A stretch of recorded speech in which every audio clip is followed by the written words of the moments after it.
ನಾವೆಲ್ಲ ಕೂಡಿ ಬಾಳೋಣ, ಸಾಮರಸ್ಯದಿಂದ ಬಾಳೋಣ ಅನ್ನುವಂಥ ಮಹತ್ವದ ಸಂದೇಶವನ್ನು ನೀಡಿರುವಂಥ ಶ್ರೀ ಡಾಕ್ಟರ್ ಸಿದ್ದರಾಮ ಶರಣರು ಬೆಲ್ದಾಳ್ ಅವರಿಗೆ ಧನ್ಯವಾದಗಳು. ಈಗ ತಮ್ಮ ಸಂದೇಶವನ್ನು ನೀಡಲಿಕ್ಕೆ ನಾನು ಕನ್ನಡ ಸಾಹಿತ್ಯ ಪರಿಷತ್ತಿನ ಜಿಲ್ಲಾ ಅಧ್ಯಕ್ಷರಾಗಿರುವಂಥ ಶ್ರೀ ಸುರೇಶ್ ಚಂದ್ರಶೆಟ್ಟಿ ಅವರು ಚೆನ್ನಾಗಿ ನಂಬಿಸಿಕೊಳ್ತಾರೆ. ಸಮಯ ಕಡಿಮೆ ಇದೆ.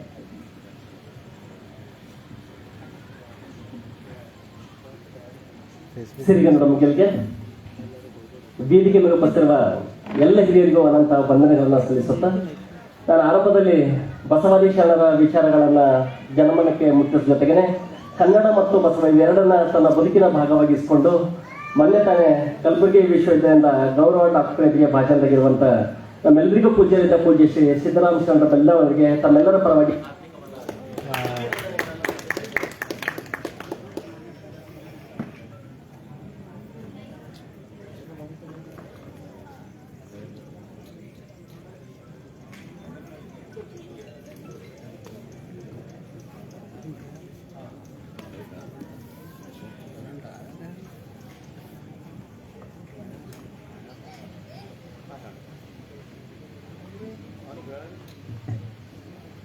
ಜೊತೆಗೇನೆ ಇವತ್ತು ಅಮ್ಮಂದಿರ ದಿನಾಚರಣೆ.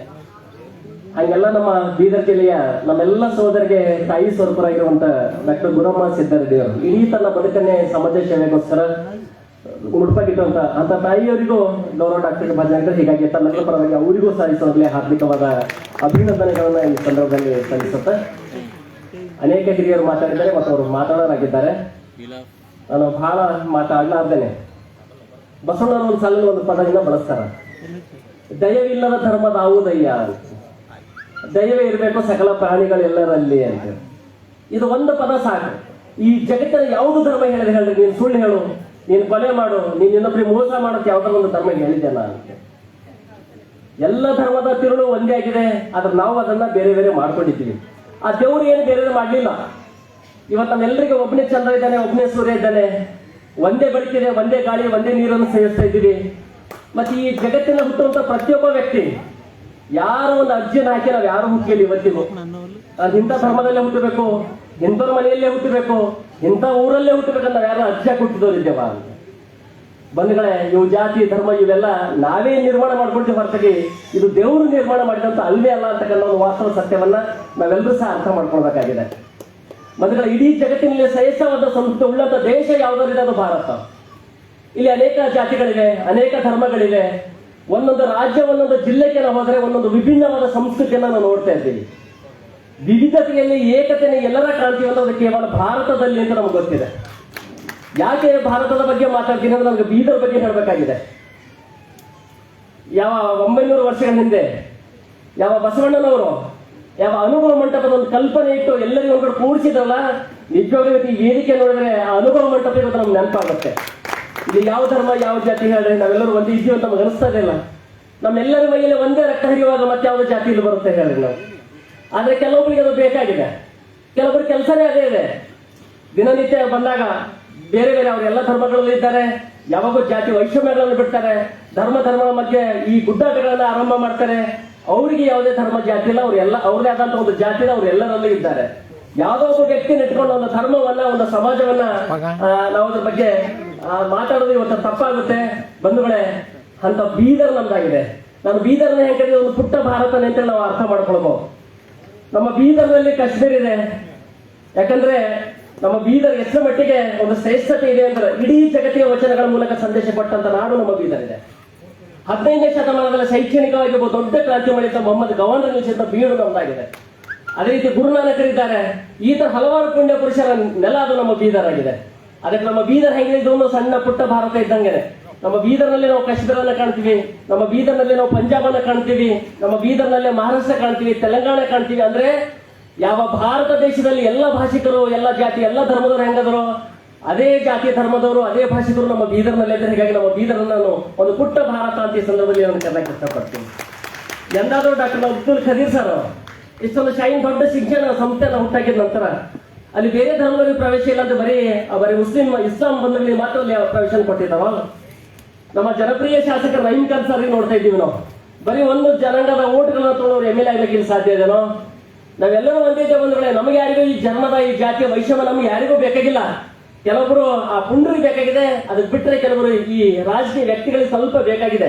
ಅವರು ತನ್ನ ಬೆಳೆಯನ್ನ ಬೆಳೆಸೋ ಸಲುವಾಗಿ ಅಲ್ಲಲ್ಲಿ ಸ್ವಲ್ಪ ತಿಕ್ಕಾಟಗಳನ್ನ ಅಲ್ಲಲ್ಲಿ ಹಾಕ್ತಾರೆ ಹೊರತಾಗಿ ನಮ್ಮಲ್ಲಿ ಎಂದು ಈ ಭಾಷೆ ವೈರತ್ವ ಆಗಲಿ ಜಾತಿ ಧರ್ಮದ ವೈಷಮ್ಯಗಳಾಗಲಿ ನಮ್ಮಲ್ಲಿ ಬಹಳ ಸಲ ಬರಲೇ ಇಲ್ಲ, ಅದು ಬರಲೂಬಾರದು. ನಾವೇನಾದ್ರು ಇತ್ತೀಚೆಗೆ ನಾವು ಒಂದ್ ಸ್ವಲ್ಪ ಗಡಿಗಳನ್ನ ಹಾಕೊಳ್ತಾ ಇದ್ದೀವಿ, ನಾವು ಗೋಡೆಗಳನ್ನ ಕಟ್ಕೊಳ್ತಾ ಇದ್ದೀವಿ. ನಾನು ಹಿಂದೂ ಅಂತೇಳಿ, ನಾನು ಮುಸ್ಲಿಂ ಅಂತೇಳಿ, ನಾನು ಕ್ರೈಸ್ತ ಅಂತೇಳಿ ಈ ಗೋಡೆಗಳನ್ನ ನಾವೆಲ್ಲರೂ ಸಹ ತೆಗಿಬೇಕಾಗಿದೆ. ನಾವೆಲ್ಲರೂ ಈ ಗೋಡೆಗಳ ಬಗ್ಗೆ ಮಾತಾಡ್ತೀವಿ ಅಂತಂದ್ರೆ ಈ ದೇಶದ ಬಗ್ಗೆ ಮಾತಾಡಬೇಕು ಹೊರತಾಗಿ ಈ ಜಾತಿ ಧರ್ಮಗಳ ಬಗ್ಗೆ ಈ ರಾಜ್ಯಗಳ ಬಗ್ಗೆ ನಾವು ಇವತ್ತು ಮಾತಾಡಬೇಕಾಗಿದೆ. ಅಂತ ಸೌಹಾರ್ದದ ವಾತಾವರಣವನ್ನು ನಾವೆಲ್ಲರೂ ಸಹ ನಿರ್ಮಾಣ ಮಾಡಬೇಕಾಗಿದೆ. ಮೊನ್ನೆ ಅಂತೂ ನಾವೆಲ್ಲ ನೋಡಿದ್ವಿ, ಒಂದ್ ಕಡೆ ರಂಜಾನ್ ಮತ್ತು ಬಸವ ಜಯಂತಿ ಒಟ್ಟೊಟ್ಟಿಗೆ ಬಂದಂತ ಸಂದರ್ಭದಲ್ಲಿ ನಮ್ಮ ಬಸವ ಜಯಂತಿ ಉತ್ಸವದ ಎಲ್ಲ ಪದಾಧಿಕಾರಿಗಳು ಹೋಗ್ಕೊಂಡು ಅವರೆಲ್ಲರಿಗೂ ನಮ್ಮ ಇಸ್ಲಾಂ ಬಂಧುಗಳಿಗೆ ಹೋಗಿ ಶುಭಾಶಯಗಳನ್ನು ಕೋರಿದ್ದು ನಮ್ಗೆ ಗೊತ್ತಿದೆ. ಅದಕ್ಕಿಂತ ಒಂದು ಹೆಜ್ಜೆ ಮುಂದೋಗಿ ಇಡೀ ಬಸವ ಜಯಂತಿ ಆಚರಣೆ ಮಾಡುವಂತ ಅವರೆಲ್ಲರಿಗೂ ಸಹ ನಮ್ಮ ಕದೀರ್ ಸರ್ ಅವ್ರ ಬಳಗ ಎಲ್ಲರಿಗೂ ಕೂಡ್ಕೊಂಡು ಒಂದು ಸನ್ಮಾನವನ್ನು ಮಾಡಿಕೊಂಡು ಎಲ್ಲರಿಗೆ ಶುಭಾಶಯಗಳು ಹೇಳಿದಾಗ ನಾವು ಕೇಳ್ತಾ ಇದ್ದೀವಿ.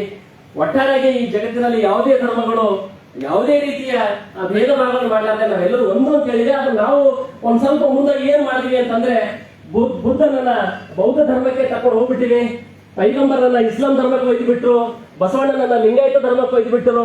ಈ ಎಲ್ಲ ಮಹಾನ್ರನ್ನ ಇವರೆಲ್ಲ ಮನುಕುಲದ ಉದ್ದಾಕರು, ಇವ್ರು ಯಾವುದೇ ಜಾತಿ ಧರ್ಮಕ್ಕೋಸ್ಕರ ಬಂದವರಲ್ಲ. ಇವರೆಲ್ಲರ ದೇವರ ಇನ್ನೊಂದು ಸ್ವರೂಪವನ್ನು ಇಟ್ಕೊಂಡೆ ಈ ಜಗತ್ತಿಗೆ ಬಂದು ನಮ್ಮೆಲ್ಲರ ಬದುಕಿಗೆ ಬೆಳಕಾಗ್ಲಕ್ ಬಂದರು ಹೊರತಾಗಿ ಅವರನ್ನೇ ನಾವು ಒಂದೊಂದ್ ಕಡೆ ಕಟ್ ಹಾಕೊಂಡ ಒಂದು ಪ್ರಯತ್ನ ಮಾಡಿದೀವಿ. ಹೀಗಾಗಿ ನಾವೆಲ್ಲರೂ ಸೇರ್ಕೊಂಡು ಅಂತ ಹಿರಿಯರ ಅಂತ ಮನುಕುಲ ಉದ್ದಗಳ ಆಶಯಗಳನ್ನ ನಾವು ಬದುಕಿನಲ್ಲಿ ಒಂದಿಷ್ಟು ಅರ್ಥ ಮಾಡ್ಕೊಂಡು ಒಂದು ಸೌಹಾರ್ದದ ಬದುಕನ್ನ ನಾವೆಲ್ಲರೂ ಸಹ ಬದುಕಬೇಕು ಅಂತಕ್ಕಂಥ ಮಾತನ್ನ ಈ ಸಂದರ್ಭದಲ್ಲಿ ಹೇಳುತ್ತಾ, ಬಹುಶಃ ಈ ಸಂದರ್ಭದಲ್ಲಿ ನನಗೂ ಕರೆಸಿ ಒಂದಿಷ್ಟು ಅವಕಾಶ ಮಾಡಿಕೊಟ್ಟಂತ ನಾನು ತಮ್ಮೆಲ್ಲರಿಗೂ ವಂದಿಸಿ ವಿಶೇಷವಾಗಿ ಇಂಥ ಒಂದು ಅರ್ಥಪೂರ್ಣವಾದ ಕಾರ್ಯಕ್ರಮ ಆಯೋಜನೆ ಮಾಡಿದ ಎಲ್ಲ ಸಂಘಟಕರಿಗೂ ವಂದನೆಗಳನ್ನು ಸಲ್ಲಿಸುತ್ತಾ ನಾನು ಒಂದೆರಡು ಮಾತುಗಳನ್ನು ಮುಗಿಸ್ತೇನೆ. ಜೈ ಹಿಂದ್, ಜೈ ಕರ್ನಾಟಕ. ಧನ್ಯವಾದಗಳು. ಕನ್ನಡ ಸಾಹಿತ್ಯ ಪರಿಷತ್ತು ಜಿಲ್ಲಾ ಅಧ್ಯಕ್ಷರಿಗೆ ಈಗ ತಮ್ಮನ್ನು ಉದ್ದೇಶಿಸಿ ಮಾತನಾಡಲು ಈಗ ಅತಿಥಿಗಳಲ್ಲಿ ಕೆಲವರು ಅವರು ಔಟ್ ಆಫ್ ಸ್ಟೇಷನ್ ಇದ್ದಿರೋದ್ರಿಂದ ಬೀದರ್ನಲ್ಲಿ ಇಲ್ಲ. ಅವರು ನಮ್ಮ ಸನ್ಮಾನ್ಯ ಸಚಿವರು, ಕೇಂದ್ರ ರಸಗೊಬ್ಬರ ಖಾತೆ ಸನ್ಮಾನ್ಯ ಸಚಿವರು ಶ್ರೀ ಭಗವಂತ ಖೂಬಾ ಅವರು ಮಹಾರಾಷ್ಟ್ರದಲ್ಲಿದ್ದಾರೆ, ಹೀಗಾಗಿ ಅವರಿಗೆ ಬರಲಿಕ್ಕಾಗಲಿಲ್ಲ. ಆಮೇಲೆ ಶ್ರೀ ಬಂಡೆಪ್ಪ ಕಾಶಪ್ಪರು ಸನ್ಮಾನ್ಯ ಶಾಸಕರು ಬೀದರ್ ದಕ್ಷಿಣ, ಇವರು ಕೂಡ ಏನಂತ ಬೆಂಗಳೂರಿನಲ್ಲಿದ್ದಾರೆ, ಹೀಗಾಗಿ ಅವರು ಬರಲಿಕ್ಕೆ ಸಾಧ್ಯ ಆಗಿಲ್ಲ. ಆಮೇಲೆ ಜನಾಬ್ ರೌಫುದ್ದೀನ್ ಕಚೇರಿವಾಲಿ ಇವರು ಈ ಹಜ್ಜಿನ ಒಂದು ಚಟುವಟಿಕೆಗಳು ಪ್ರಾರಂಭ ಆಗಿವೆ, ಹೀಗಾಗಿ ಅವರೇನಂತ ಅವರಿಗೂ ಕೂಡ ಬರಲಿಕ್ಕೆ ಆಗಿಲ್ಲ. ಆದರೆ ಅವರು ಒಂದು ಸಂದೇಶವನ್ನು ಕಳಿಸಿದ್ದಾರೆ, ತಾವೆಲ್ಲರೂ ಈಗ ನಾನು ಕಳಿಸ್ತೇನೆ. नमस्कार। आज जमात इस्लामी हिंद बीदर की ओर से ईद उल मिलाद गेट टुगेदर प्रोग्राम रखा गया है। मैं इस प्रोग्राम में जमात इस्लामी हिंद के सभी लोगों को बहुत मुबारकबाद देता हूं कि हर साल इस तरह का वो प्रोग्राम करते हैं जिसमें नेशनल इंटीग्रेशन का एक मैसेज जाता है। इसके लिए मैं कर्नाटक स्टेट हज कमेटी की ओर से ईद मिलाद के प्रोग्राम को जमात इस्लामी हिंद के तमाम मेंबर्स को, उनके वॉलंटियर्स को, उनके तमाम लोगों को फिर से एक बार ईद मुबारक और उसके साथ साथ बसवेश्वर जयंती भी है उसकी भी मैं मुबारकबाद देता हूँ।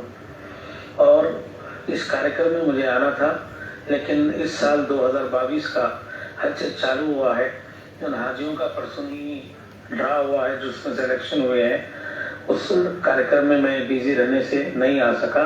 और भी मुझे बेंगलुरु में मीटिंग है सीएम के साथ, उस वजह से इस कार्यक्रम में मैं आज भाग नहीं ले पा रहा हूँ। मैं एक बार फिर से तमाम आए वाले सभी लोगों को बहुत बहुत ईद की और जो है हमारे बसवेश्वर जयंती जी की बहुत मुबारकबाद देता हूँ। पत्रकार, प्रिंट मीडिया और इलेक्ट्रॉनिक मीडिया को भी बहुत बहुत बधाई, बहुत बहुत मुबारकबाद। Thank you.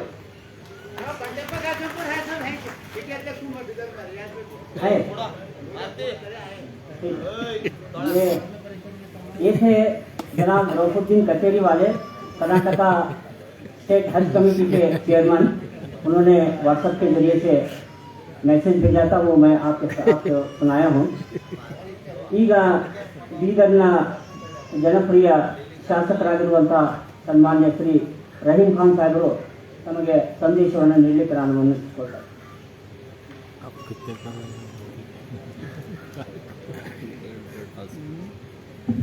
100 बेड हॉस्पिटल सभी को अस्सलाम वालेकुम।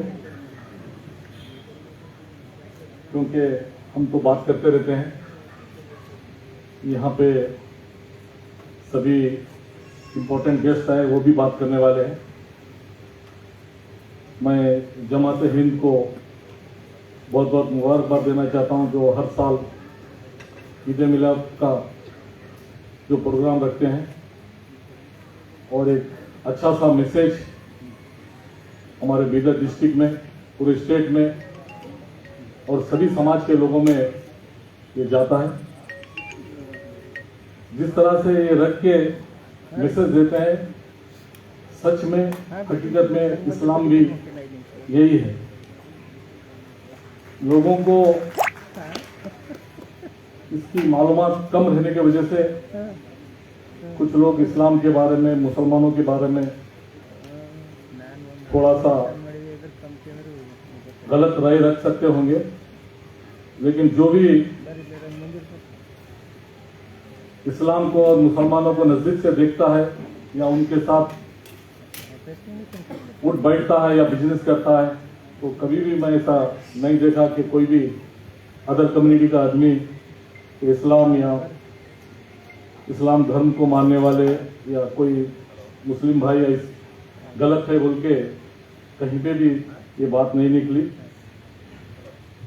लेकिन कुछ चीजें हैं जिसकी वजह से हम भी जिम्मेदार हैं, और खैर वो तो बाद में बताएंगे किस लिए, क्या रीजन है। तो आज के प्रोग्राम में सभी लोग एक ही बात पे बोलते हैं कि खुदा एक है बोल के। ये तो सच बात है। अभी स्वामी जी बोले कि खुदा एक है, मगर लोग खुदा को एक जगह फिक्स कर दिए है। मस्जिद में जब हम जाते हैं तो वहाँ खुदा हमको बहुत ही अच्छी तरह से नजर आता है। थोड़ी देर के लिए हम बहुत ही डरते हैं वहाँ पे, और वहाँ पे मांगते हैं, बहुत कुछ मांगते हैं, और स्टेप बाय स्टेप कुछ लोग रोते हैं। इसी तरह मंदिर में, चर्च में, तो खुदा का नजरिया ये हो गया है लोगों का कि खुदा सिर्फ मस्जिद, मंदिर, चर्च में ही रहता है। बाकी बाहर पूरी दुनिया में जहाँ पे हम बिजनेस करते हैं, बाहर लोगों से लेन देन है, जॉब करते हैं, वहां पे खुदा नजर नहीं आता।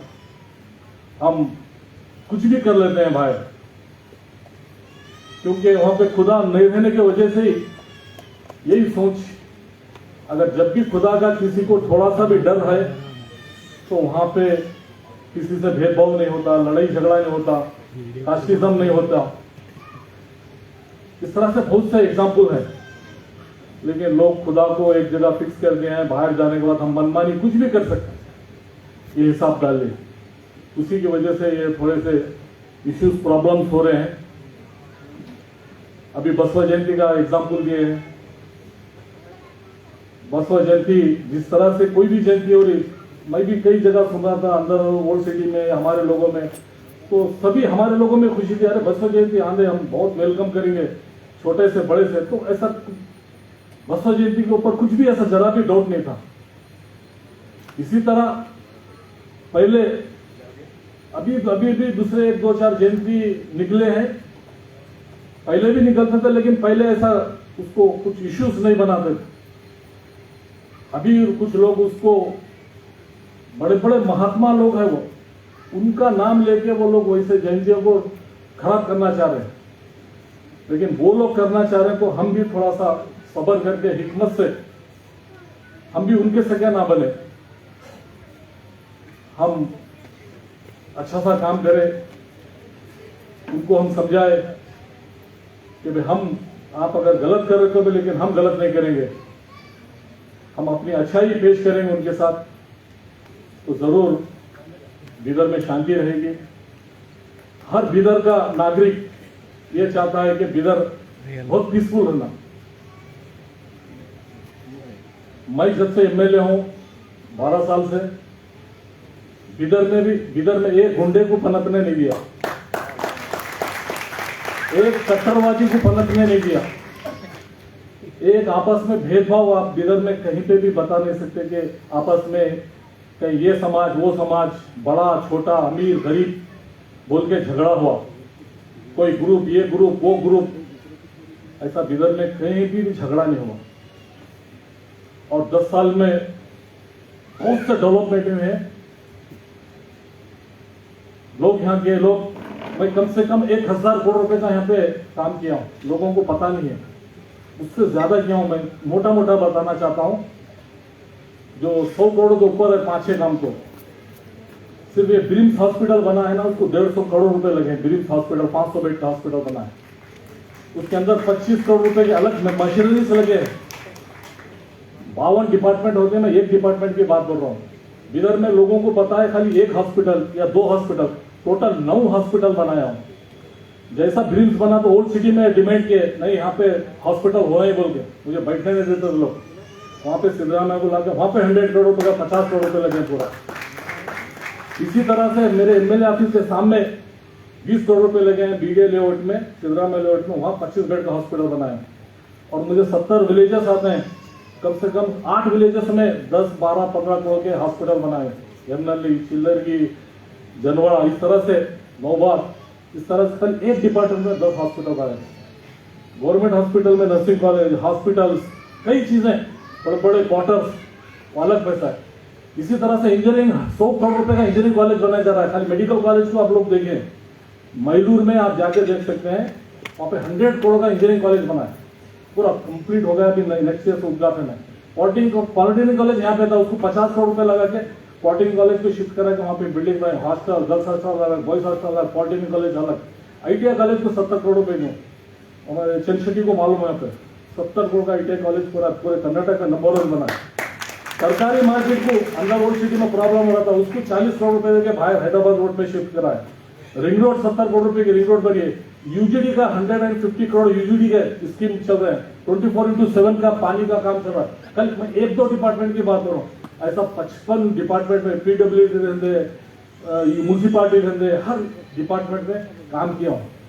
खैर काम तो अलग बात है, काम होते जाते रहते हैं, लेकिन बिदर में सबसे ज्यादा लोगों का, यहाँ के बिदर की जनता का विश्वास है कि बिदर में सबसे ज्यादा लीडर के ऊपर क्या रखते हैं कि वो थोड़ी खुशियां बांटे, लोग पीसफुल रहना।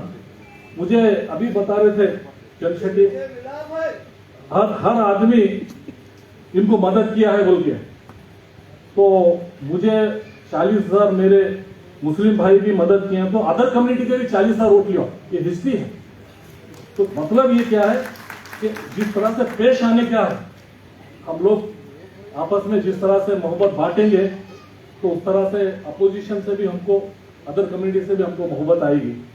तो इंशाल्लाह हम लोग दुआ करें खुदा से, जरूर सबसे पहले हमारे नियतें अच्छे रहना है, और खुदा के सामने हम दुआ करेंगे, गिड़गिड़ाएंगे कि खुदा हमको आने वाले दिन जो हमारे सपने हैं, जो ड्रीम्स हैं, वो पूरे अच्छे हो। शुक्रिया। ಧನ್ಯವಾದಗಳು ಸನ್ಮಾನ್ಯ ಶ್ರೀ ರಹೀಂ ಖಾನ್ ಸಾಹೇಬರಿಗೆ. ಬೀದರ್ ಶಾಂತಿಯ ಜಿಲ್ಲೆ, ಈ ಬೀದರ್ ನಗರದಲ್ಲಿ ಶಾಂತಿಯನ್ನು ಕಾಪಾಡಲಿಕ್ಕೆ ನಾನು ಪ್ರಯತ್ನಿಸಿದ್ದೇನೆ. ಅದೇ ರೀತಿಯಾಗಿ ಬೀದರ್ ಜನರಿಗೋಸ್ಕರ ಹಲವಾರು ಯೋಜನೆಗಳನ್ನು ಹಾಕಿಕೊಂಡು ಅಭಿವೃದ್ಧಿಯನ್ನು ಮಾಡ್ತಾ ಇದ್ದೇನೆ. ತಮ್ಮ ಸಹಕಾರ ಅವಶ್ಯಕ ಅನ್ನುವಂಥ ಮಾತನಾಡಿದಂಥ ಸನ್ಮಾನ್ಯ MLA ಸಾಹೇಬರಿಗೆ ಧನ್ಯವಾದಗಳು. ಈಗ ನಮ್ಮಲ್ಲಿ ಸಮಯ ಬಹಳ ಕಡಿಮೆ ಇದೆ. ನಾನು ಈಗ ಹೆಚ್ಚಾದರೆ ಇಬ್ಬರಿಗೆ ನಾನು ತಮ್ಮ ಅನಿಸಿಕೆಗಳನ್ನು ಹೇಳಲಿಕ್ಕೆ ನಾನು ಆಸ್ಪದ ಮಾಡಿ, ನಂತರ ನಾನು ಈ ಒಂದು ಗುಲ್ಬರ್ಗಾ ವಿಶ್ವವಿದ್ಯಾಲಯದಿಂದ ಡಾಕ್ಟರೇಟ್ ಪದವಿಯನ್ನು ಪಡೆದಂತಹ ಪುರಸ್ಕೃತರಿಗೆ ಸನ್ಮಾನ ಕಾರ್ಯಕ್ರಮ ಇದೆ. ತಾವೆಲ್ಲರೂ ಇಲ್ಲೇ ಕೂತ್ಕೊಳ್ಬೇಕು. ಈಗ ಒಂದು ಇಬ್ಬರಿಗೆ ಮಾತ್ರ ನಾನು ಈ ಸಂದೇಶವನ್ನು ಹೇಳಲಿಕ್ಕೆ ನಾನು ಕರೀತಾ ಇದ್ದೇನೆ. जनाब मुफ्ती मोहम्मद फयाजुद्दीन निज़ामी, खतीब जामा मस्जिद बीदर, एक 5 मिनट में अपना जो है पैगाम जो है आप मैं गुजारिश करता हूँ।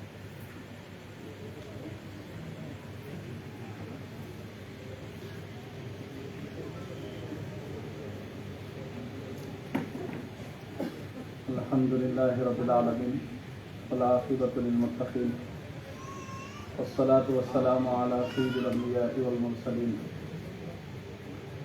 व अला आलिहि तय्यिबीन अत्ताहिरीन व अस्हाबिहिल अकरमीन अल अफज़लीन व अला मन वालाहुम व तबिअहुम बि ihsaनिन अजमाईन इला यौमिद्दीन अम्मा बाद फ़अऊज़ु बिल्लाहि मिनश शैतानिर रजीम बिस्मिल्लाहिर रहमानिर रहीम व तआवनु अलल बिर्रि वत तक़वा वला तआवनु अलल इस्मि वल उद्वान सदक़ल्लाहुल अज़ीम।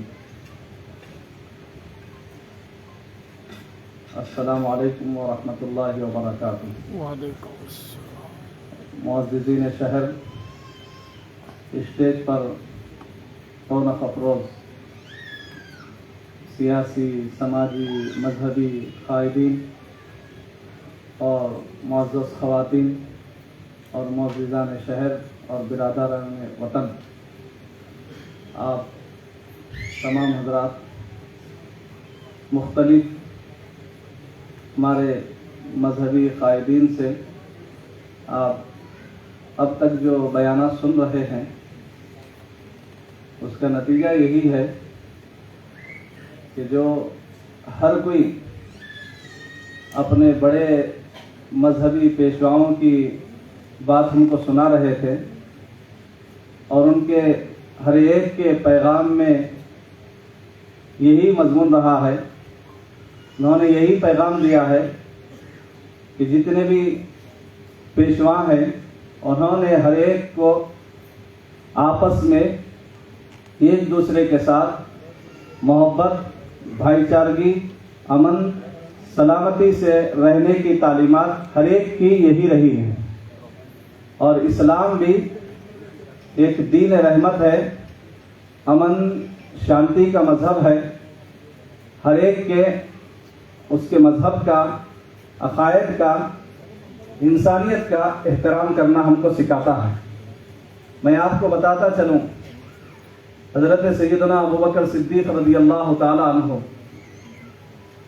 जब खलीफतुल मुस्लिमीन थे, अमीरुल मोमिनीन थे, जिस वक़्त भी उन्होंने किसी जंग के लिए किसी को रवाना करते तो 10 से ज़ायद उसूल बयान करते उसके सामने और कहते कि सबसे पहले देखो जो बूढ़े ज़ईफ़ लोग हैं, अगर वो जंग में आ जाए, अगर तुम्हारे खिलाफ जंग भी कर रहे हो तो तुम कभी भी उन्हें कत्ल मत करना।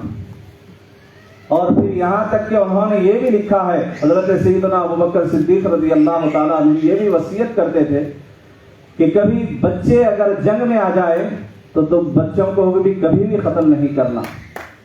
अगर औरतें अगर आती हैं, अगर औरतें आकर वो भी जंग में शरीक होती हैं तो कभी भी किसी भी औरत को जंग में कभी कत्ल नहीं करना, कभी उसके साथ कभी कोई ज़्यादती नहीं करना है।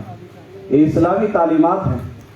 और मैं आपको ये भी बताता चलूँ कि जैसा कि अभी हमारे इससे पहले श्रीकांत स्वामी साहब ने इतने बेहतरीन बातें हमारे सामने रखी हैं, उन्होंने एक बात कही, बहुत सारी बातें अच्छी है, हर बात उनकी अच्छी थी, उसमें से एक बात उन्होंने ये कही है कि इस्लाम में औरतों का जो मुकाम मर्तबा दिया गया है, सबसे बड़ा मुकाम मर्तबा अगर किसी मजहब में अगर है तो वह इस्लाम में है। और उन्होंने ये भी कहा कि बेटियों की अहमियत कितनी है, कैसे इस्लाम ने उनकी हिफाजत की है, महिलाओं का कैसे तहफ़्फ़ुज़ किया है। जब एक दौर था जहाँ पर औरतों को बेचा जाता था, उनकी कोई अहमियत नहीं थी और उन्हें खरीदो फरोख्त करके किसी भी किस्म की कोई अहमियत नहीं दी जाती थी। मगर इस्लाम ने, मुहम्मदुर रसूलुल्लाह सल्लल्लाहु अलैहि वसल्लम की तालीमात ने जब इस दुनिया में आकर ये पैगाम दिया, अगर किसी के पास 3 बेटियां हो, अगर उनकी अच्छी तालीम और तरबियत करके उनकी सही जगह पर निकाह कर देता है तो हुजूर सल्लल्लाहु अलैहि वसल्लम ने फरमाया कि जन्नत में मेरे साथ वो रफीक बन के रहेगा। एक सहाबी ने खड़े होकर अर्ज किया कि या रसूलुल्लाह, अगर किसी के पास 3 बेटियां नहीं हैं, अगर किसी के पास 2 बेटियां हैं तो उसके लिए क्या यही बशारत है? तो हुजूर ने इरशाद फरमाया, अगर किसी के पास 2 लड़कियां भी हैं, अगर उनकी अच्छी तालीम और तरबियत देकर अच्छी जगह निकाह करता है तो उसके लिए भी ये बशारत है कि जन्नत में अल्लाह सुब्हान व तआला मेरी संगत उसे अता फरमाएगा। और फिर एक सहाबी खड़े हो गए, अर्ज करने लगे कि या रसूलुल्लाह, अगर किसी के पास 2 लड़कियां नहीं 1 लड़की है, तो हुजूर ने फरमाया कि अल्लाह की रहमत वसी है, अगर किसी के पास 1 लड़की भी है, अगर उसकी अच्छी तालीम और तरबियत देकर अच्छी जगह निकाह करता है तो अल्लाह सुब्हान व तआला उस शख्स को भी सिर्फ जन्नत ही नहीं बल्कि मेरे संगत अता फरमाएगा जन्नत में। तो ये इस्लामी तालीमात हैं, ये बेहतरीन, और हिंदुस्तान से हमारा इतना गहरा ताल्लुक है हम सब का। और हुब्बुल वतनी, जब भी हिंदुस्तान का, भारत का, इंडिया का जब नाम लिया जाता है तो इसकी मोहब्बत हमारे दिलों में ठाटे मारता हुआ समंदर की तरह भड़कने लगती है मोहब्बत। इसलिए कि आप देखें कि सबसे पहले जो इंसान हजरत सैयदना आदम अलैहिस्सलाम, जो हम सब के कायनात में जितनी इंसानियत बसती है वो सबके बाप हैं, हजरत हव्वा अलैहिस्सलाम सबकी माँ हैं। हिंदुस्तान को ये खुसूसियत हासिल है कि इसी सरजमीन हिंदुस्तान पर हजरत सैयदना आदम अलैहिस्सलाम जो सबसे पहले इंसान है इसी हिंदुस्तान में तशरीफ लाए, और सबसे पहले इसी हिंदुस्तान में अल्लाह अकबर की जो सदाएं बुलंद हुई है इसी हिंदुस्तान में हुई है, और सबसे पहले जो अज़ा हुई है इसी हिंदुस्तान में हुई है, और सबसे पहले तस्बीह हुई है, तहलील हुई है, तकबीर हुई है, अल्लाह की मोहब्बत में आंसू को बहाया गया है इसी सरजमीन हिंदुस्तान में हजरत आदम अलैहिस्सलाम ने यहाँ पर वो किरदार अदा किया। हाज़रीन मोहतरम, तो हिंदुस्तान एक हमारे लिए सबसे बेहतरीन मुल्क है। इसीलिए अल्लामा इकबाल ने कहा था कि सारे जहां से अच्छा हिंदुस्तां हमारा, हम बुलबुले हैं उसकी गुलसिता हमारा। तो ये हिंदुस्तान जो है एक दुनिया में एक वाहिद ऐसा मुल्क है कि जहां पर जितने कसीरुल मज़ाहिब, हर मजहब वाला, हर अकीदे वाला, हर फिक्र वाला, हर नजरिए वाला, जितने फिक्र, जितने अकीदे, जितने मज़ाहिब इस हिंदुस्तान में पाए जाते हैं कि शायद के दुनिया के किसी मुल्क में इतने मज़ाहिब नहीं पाए जाते। और इस हिंदुस्तान की खूबसूरती ये है कि इतने मज़ाहिब और इतने सारे नजरिए रखने के बावजूद भी हिंदुस्तान में हम सब एक दूसरे का ऐसा एहतराम करते हैं जैसा कि हम किसी सिर्फ और सिर्फ एक ही मजहब को मानने वाले हैं। मुहतरम हाज़रीन इकराम, ये हिंदुस्तान की पूरी दुनिया में एक खुसूसियत है। आप देखें कि जैसा कि इस्लाम एक अमन का दर्स देता है, शांति का दर्स देता है, और यहाँ तक कि मुसलमान की यही तारीफ की गई कि अल मुस्लिमो मन सलिम अल मुस्लिमोना मिन लिसानिही व यदिही। मुसलमान वो है जिसकी जुबान से और जिसके हाथ से दूसरे लोग सलामत रहे, उसी के मुसलमान कहते हैं। और यहाँ तक कि इस्लाम जो है सलामती का माना है इस्लाम के। और आप देखें कि कोई जंग भी, कोई लड़ाई भी कभी भी मुसलमानों ने, इस्लाम ने आगे बढ़कर लड़ने की कभी भी कोई तारीफ नहीं दी है। आप देखें फतेह मक्का का मौका था, रसूल मुकर्रम सल्लल्लाहु अलैहि वसल्लम फातिहाना शान से तकरीबन कई सालों के बाद 13 साला मक्की दौर था और 8 हिजरी में फतेह मक्का हुआ। जब आप 21 साल के बाद मक्के मुकर्रमा में फातिहाना शान से हजारों के लश्कर में जा रहे हैं, उस वक्त जो अल्लाह के रसूल सल्लल्लाहु अलैहि वसल्लम को तकलीफ दिए थे, जो जिन पर कांटे बिछाए गए थे जिनके रास्ते में, जिनको तरह तरह की मुसीबतें दी गई थी, जिन पर जुल्म सितम ढाया गया था, जिनको हिजरत करने पर मजबूर किया गया था, अल्लाह के हुक्म से रसूल मुकर्रम सल्लल्लाहु अलैहि वसल्लम ने हिजरत किए। जब फातिहाना शान से अल्लाह के रसूल सल्लल्लाहु अलैहि वसल्लम जब मक्का में दाखिल हो रहे हैं, तो क्या होता है, जब कोई फातिहाना शान से किसी भी जगह जाता है तो उसका सर ऊंचा होता है, सीना वो तान कर चलने लगता है और अपने आप को निगाहें ऊंची रख के वो हर एक को देखने लगता है। मगर तारीख में आता है अल्लाह के रसूल सल्लल्लाहु अलैहि वसल्लम अपनी निगाहों को नीचे किए हुए, अपने सर को नीचे किए हुए, यहाँ तक के ऊंट पर जो सवार थे, आपका सर मुबारक ऊंट के कोहान के बिल्कुल करीब करीब था। कहीं ऐसा ना हो कि उन मुजरिमीन, उन सताए हुए लोगों पर नजर पड़े और उनको शर्मिंदगी का एहसास तक ना हो जाए। और अल्लाह के रसूल सल्लल्लाहु अलैहि वसल्लम ने उन सारे मुजरिमीन को, रसूल मुकर्रम सल्लल्लाहु अलैहि वसल्लम ने सबके लिए माफी का ऐलान फरमा दिया। तो अल्लाह के रसूल सल्लल्लाहु अलैहि वसल्लम की यही तालीमात है कि देखें कि आप अमन, सलामती, भाईचारगी, एक दूसरे के साथ खुलूस मोहब्बत से रहना। हम सब के सहाबा इकराम की भी यही तालीमात हैं, रसूल मुकर्रम सल्लल्लाहु अलैहि वसल्लम की भी यही तालीमात हैं, औलिया इकराम की भी यही तालीमात हैं। और जितने लोगों से हमने बयान सुना है, उनके मजहबी पेशवाओं ने जो कुछ बातें की है, हर एक ने अपने अपने बुजुर्गों के हवाले से यही सुनाया है। हर एक को मिलजुल कर भाईचारे के साथ, अमन, मोहब्बत, शांति के साथ हमको रहना है और अपने अपने मज़ाहिब पे अमल करते हुए एक दूसरे का इंसानियत के नाते हर एक से मोहब्बत भी करना है। और इंसान का माना ही यही है कि इंसान एक आता है उनसियत से, एक दूसरे से मोहब्बत करने वाले का माना ही इंसान रखा गया है। अल्लाह से दुआ है कि पाक परवरदिगार जो कुछ ये प्रोग्राम किया गया है, ये जमात इस्लामी हिंद की तरफ से ये भाईचारगी को फ़रोग़ देने के लिए अल्लाह हम सब के दिलों में मोहब्बतें अता फरमाए, उल्फतें अता फरमाए, नफ़रतों को ख़त्म कर दे। व आखिर दावाना अनिल हम्दुलिल्लाहि रब्बिल आलमीन। ನಾವೆಲ್ಲ ನಮ್ಮ ಧರ್ಮಗಳನ್ನು ಅನುಸರಿಸುತ್ತಾ ಬೇರೆ ಧರ್ಮದವರನ್ನ ಪ್ರೀತಿಯಿಂದ ಕಾಣಬೇಕನ್ನುವಂಥ ಸಂದೇಶವನ್ನು ನೀಡಿರುವಂತಹ ಮುಫ್ತಿ ಮೊಹಮ್ಮದ್ ಫಯಾಜುದ್ದೀನ್ ನಿಜಾಮಿ ಅವರಿಗೆ ಧನ್ಯವಾದಗಳು. ಈಗ ನಾನು ಶ್ರೀ ಸುಭಾಷ್ ಶೆಳೊಳೆ, ಅಧ್ಯಕ್ಷರು ಲೋಕಮುದ್ರಾ ಪತ್ತಿನ ಸಹಕಾರಿ ಸಂಘ ಭಾಲ್ಕಿ ಹಾಗೂ ಬಸವ ಕಲ್ಯಾಣ, ಅವರು ತಮ್ಮ ಒಂದು ಸಂದೇಶವನ್ನು ಸಂಕ್ಷಿಪ್ತದಲ್ಲಿ ನೀಡಲಿಕ್ಕೆ ನಾನು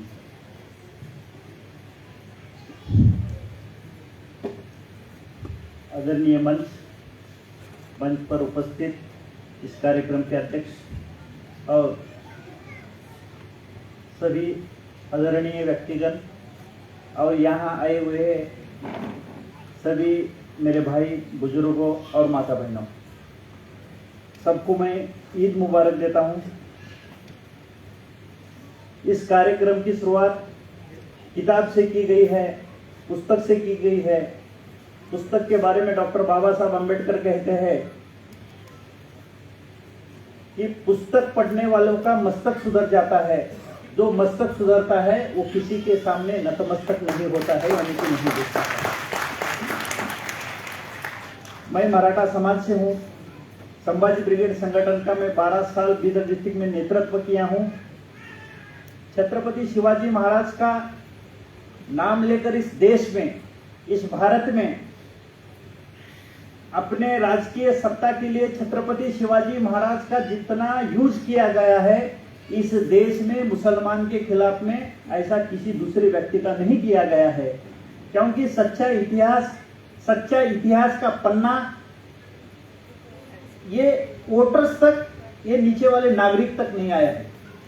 और सच्चा इतिहास आज तक हमारे देश में दबा के रखा गया है। अगर छत्रपति शिवाजी महाराज का इतिहास देखें तो छत्रपति शिवाजी महाराज को मुसलमानों के खिलाफ बताया जाता है, जबकि छत्रपति शिवाजी महाराज का स्वराज्य महाराष्ट्र में निर्माण हो रहा था। उस समय में छत्रपति शिवाजी महाराज के स्वराज्य के आजू बाजू में सारे लोग मुसलमान राज्य थे, इसलिए मुस्लिम राजाओं के खिलाफ में छत्रपति शिवाजी महाराज को लड़ाई करनी पड़ी। वो सत्ता की लड़ाई थी, वो राज सत्ता की लड़ाई थी। औरंगजेब ने अपने 4 भाइयों को मार दिया था, अपने पिताजी को बंदिश किया था, वो क्या हिंदू थे? वो एक सत्ता की लड़ाई थी। वो सारी सत्ता की लड़ाई थी। उसके साथ साथ छत्रपति शिवाजी महाराज के साथ बलिदान देने वाले, योगदान देने वाले मुस्लिम बांधव बहुत सारे थे। यह सच्चा इतिहास आप तक नहीं आया है। छत्रपति शिवाजी महाराज के साथ रहने वाले 21 बॉडीगार्ड थे, उसमें 10 बॉडीगार्ड मुस्लिम समाज के थे। छत्रपति शिवाजी महाराज का आज जो हम चित्र देखते हैं, छत्रपति शिवाजी महाराज ऐसे थे बोल के, तो मीर मोहम्मद नाम का एक चित्रकार छत्रपति शिवाजी महाराज का अकेला एक ही फोटो निकाले सो है। और उस जमाने के 450 साल पहले एक ही फोटो थी, आज वो एक ही फोटो के ऊपर कॉपी किए गए हैं। मगर छत्रपति शिवाजी महाराज, मराठा समाज इस दुनिया को कैसे थे, कैसा पता चला, तो एक मुसलमान ने उसका चित्र निकाला। छत्रपति शिवाजी महाराज का जो घोड़दल था उसका सिद्धि हिलाल नाम का प्रमुख था। आरमार जो नेवी थी, छत्रपति शिवाजी महाराज नेवी के जनक है। जो नेवी सेना थी पानी में लड़ने वाली, वो सेना के प्रमुख, आरमार के प्रमुख, वो भी एक मुसलमान थे। छत्रपति शिवाजी महाराज के साथ आगरा को गए। औरंगजेब ने वहां पे जब बंदी किया उनको, छत्रपति शिवाजी महाराज को आगरा में जब बंदी किए, तब स्वराज्य साम्राज्य सब खत्म होने को आया था। क्योंकि यह वारसदार संभाजी महाराज भी उतने बड़े नहीं थे, छोटे थे, तो आधे में स्वराज्य समाप्त होता था, इनका साम्राज्य समाप्त होता था। जान की बजाय जान की बाजी लगाए एक मुसलमान व्यक्ति मदारी मेहतर करके, छत्रपति शिवाजी महाराज का वेश धारण करके वहां पे शिवाजी महाराज है बोल के ऐसा उल्लीस हो गया। उसको मालूम था मैं पकड़ा जाऊंगा तो मुझे मारेंगे ये लोग, औरंगजेब मुझे छोड़ेगा नहीं, उसको मालूम था। तभी वो शिवाजी महाराज के भेष में वहां रहा। जब शिवाजी महाराज आगरा से छूट के महाराष्ट्र को आए, यह सच्चा इतिहास है। छत्रपति शिवाजी महाराज ने रायगढ़ की बहुत बड़ी राजधानी बनाई। उस राजधानी के ऊपर हिंदू सैनिकों के लिए जगदीश्वर का मंदिर बनाया गया। जब छत्रपति शिवाजी महाराज वो रायगढ़ की राजधानी का बांधकाम देखने आए, छत्रपति शिवाजी महाराज देखे, उसके बाद में पूछे, क्या मेरे सैनिक में, हमारे सैनिकों में 30% 30% मुस्लिम समाज के सैनिक है, तो इनको नमाज अदा करने को जगह नहीं है, नमाज के लिए आपने मस्जिद नहीं बनवाई। तो छत्रपति शिवाजी महाराज को पूछे, बोलो राजा साहब कहां पे मस्जिद बनाना है? तो छत्रपति शिवाजी महाराज आपके राजवाड़े के, अपने राजवाड़े के फ्रंट की जगह देकर वहां पे मस्जिद बनाए छत्रपति शिवाजी महाराज। ये इतिहास हमको मालूम नहीं। जब अफजल खान के साथ प्रतापगढ़ को जब लड़ाई हो गई, अफजल खान मारा गया, तब छत्रपति शिवाजी महाराज ने माता जिजाऊ को आके बोला। तो बोलने के बाद माता बोली शिवाजी महाराज की, जब तक अफजल खान जिंदा था तब तक उनका और हमारा वैर है। अफजल खान खत्म हो गया, हमारा वैर खत्म हो गया। तो अफजल खान की समाधि बनाने वाले खुद छत्रपति शिवाजी महाराज थे, और उनका राज जब तक वहां था तब तक दीवा बत्ती की सोए आपके राज खजाने से जाती। यह सच्चा इतिहास है। और छत्रपति शिवाजी महाराज के 6 गुरु थे। 6 गुरु में सूफी संत के बाबा याकूब और मौनी बाबा, ये 2 मुस्लिम समाज के गुरु थे। इस देश में सब शांति चाहते हैं। शांति के लिए क्रांति जरूरी है, क्रांति के लिए जागृति जरूरी है। और जागृति कहां से आती है? तो जागृति ऐसे प्रबोधन से, ऐसे कार्यक्रम से जागृति आती है। और बहुत सारे ऐसे कहने वाले मुद्दे हैं, कहने जैसे मुद्दे हैं। अभी हमारे श्रीकांत स्वामी ने कहे राम के बारे में, राम मंदिर के बारे में।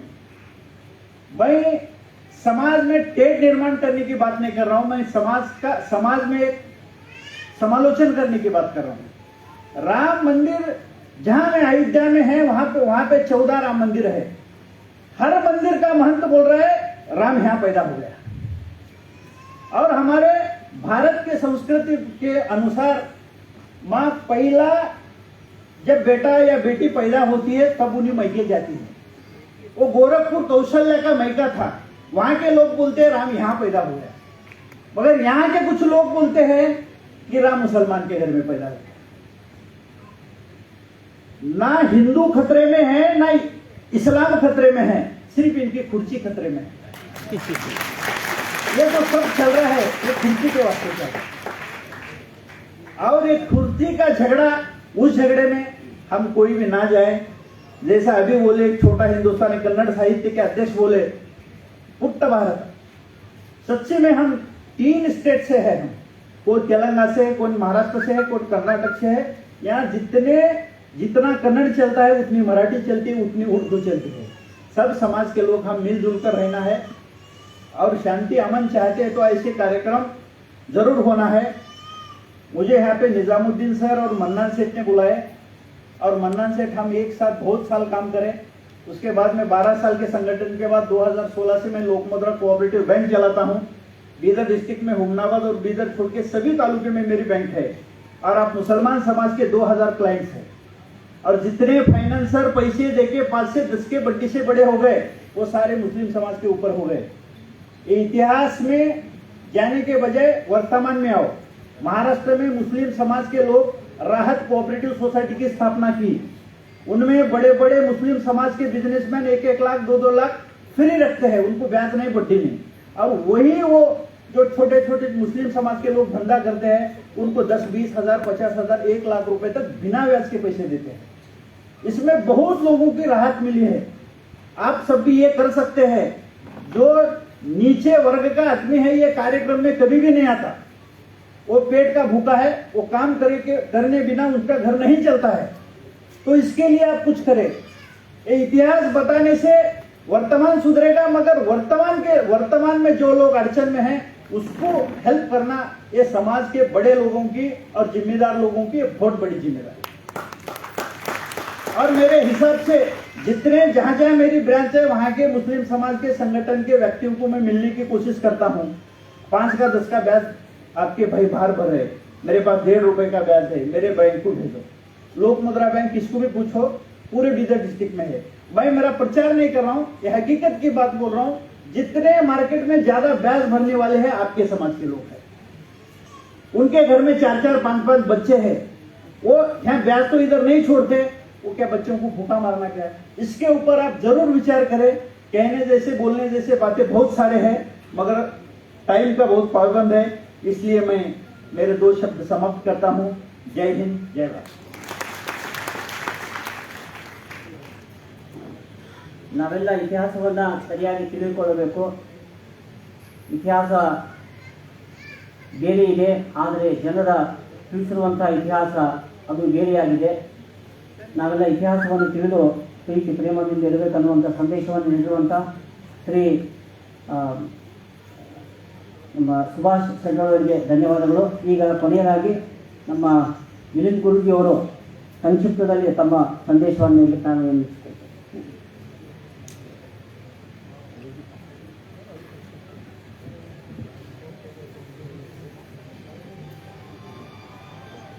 आदरणीय मंच, मेरे भाइयों बहनों, मुझे निज़ामुद्दीन साहब से करीब 40 साल से परिचय है। उनकी हमारी मोहब्बत आज भी ताज़ी है। मन्नान सेठ और निज़ामुद्दीन साहब हमको याद किया। मैं बुद्ध मज़हब के गुरुजी के नाते शांति के लिए, भातृत्व के लिए यहाँ 2 बातें सुनाने जा रहा हूँ। अनेक वक्ताओं ने अपने अपने हृदय से अपने विचार रखा है। उनका उद्देश्य यही है कि हम सब मिलकर रहें, हमारे देश में और दुनिया में शांति अमन हो। इसी ख्याल को लेकर, इन्हीं उद्देश्यों को लेकर अपना भाव व्यक्त किया। मैं सबसे पहले जमात इस्लाम हिंद सद्भावना मंच और रबत ये मिलन मिला, इन संगठनों को बधाई देता हूँ, क्योंकि इन्होंने सबको मिलाने का, भारत को मजबूत करने का संकल्प किया है। और ऐसे कार्यक्रम करने से मेरी धारणा है कि हमारे कंफ्यूज दूर होते हैं, गैर समझ दूर होते हैं, क्योंकि हर इंसान अपने धर्म को पहले ज़्यादा पढ़ता है, अन्य धर्मों को कम पढ़ता है। हम सभी को पढ़ना चाहिए, क्योंकि जितने भी महापुरुष आए, बुद्ध आए, हमारे बसवाना आए, पैगंबर अर्थात हजरत मोहम्मद मुस्तफ़ा सल्लल्लाहु अलैहि वसल्लम आए, हजरत आने के बाद ईसा अलैहिस्सलाम भी पहले आए थे। ये सभी ने शांति का ही पैगाम दिया है। सभी सलामती से रहे, दुनिया में शांति रही, यही कोशिश किया है। परंतु उनको दुनिया वालों ने सताया, तकलीफ दी। बिना तकलीफ के कोई बनता नहीं। अच्छे लोगों को तकलीफ क्यों होती है? कि सारे लोग अच्छे नहीं होते। सारे लोगों को अल्लाह बना के नहीं भेजता। अल्लाह के तरफ से, नेचर के तरफ से कुछ लोग धरती पर आते हैं, उनका स्ट्रक्चर बाई पर ही अच्छा रहता है, उनके पास वो गुण रहते हैं। आप जानते होंगे हजरत मोहम्मद मुस्तफ़ा सल्लल्लाहु अलैहि वसल्लम के हाथ घुटने तक लगते थे। ऐसी बॉडी सबकी नहीं बनती।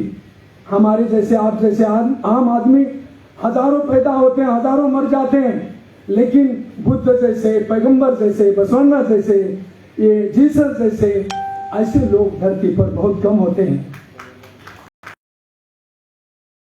जितने भी झगड़े हो रहे हैं, ये खून खराबा जो हो रहा है, वो ज्ञानी से नहीं, अज्ञान से हो रहा है।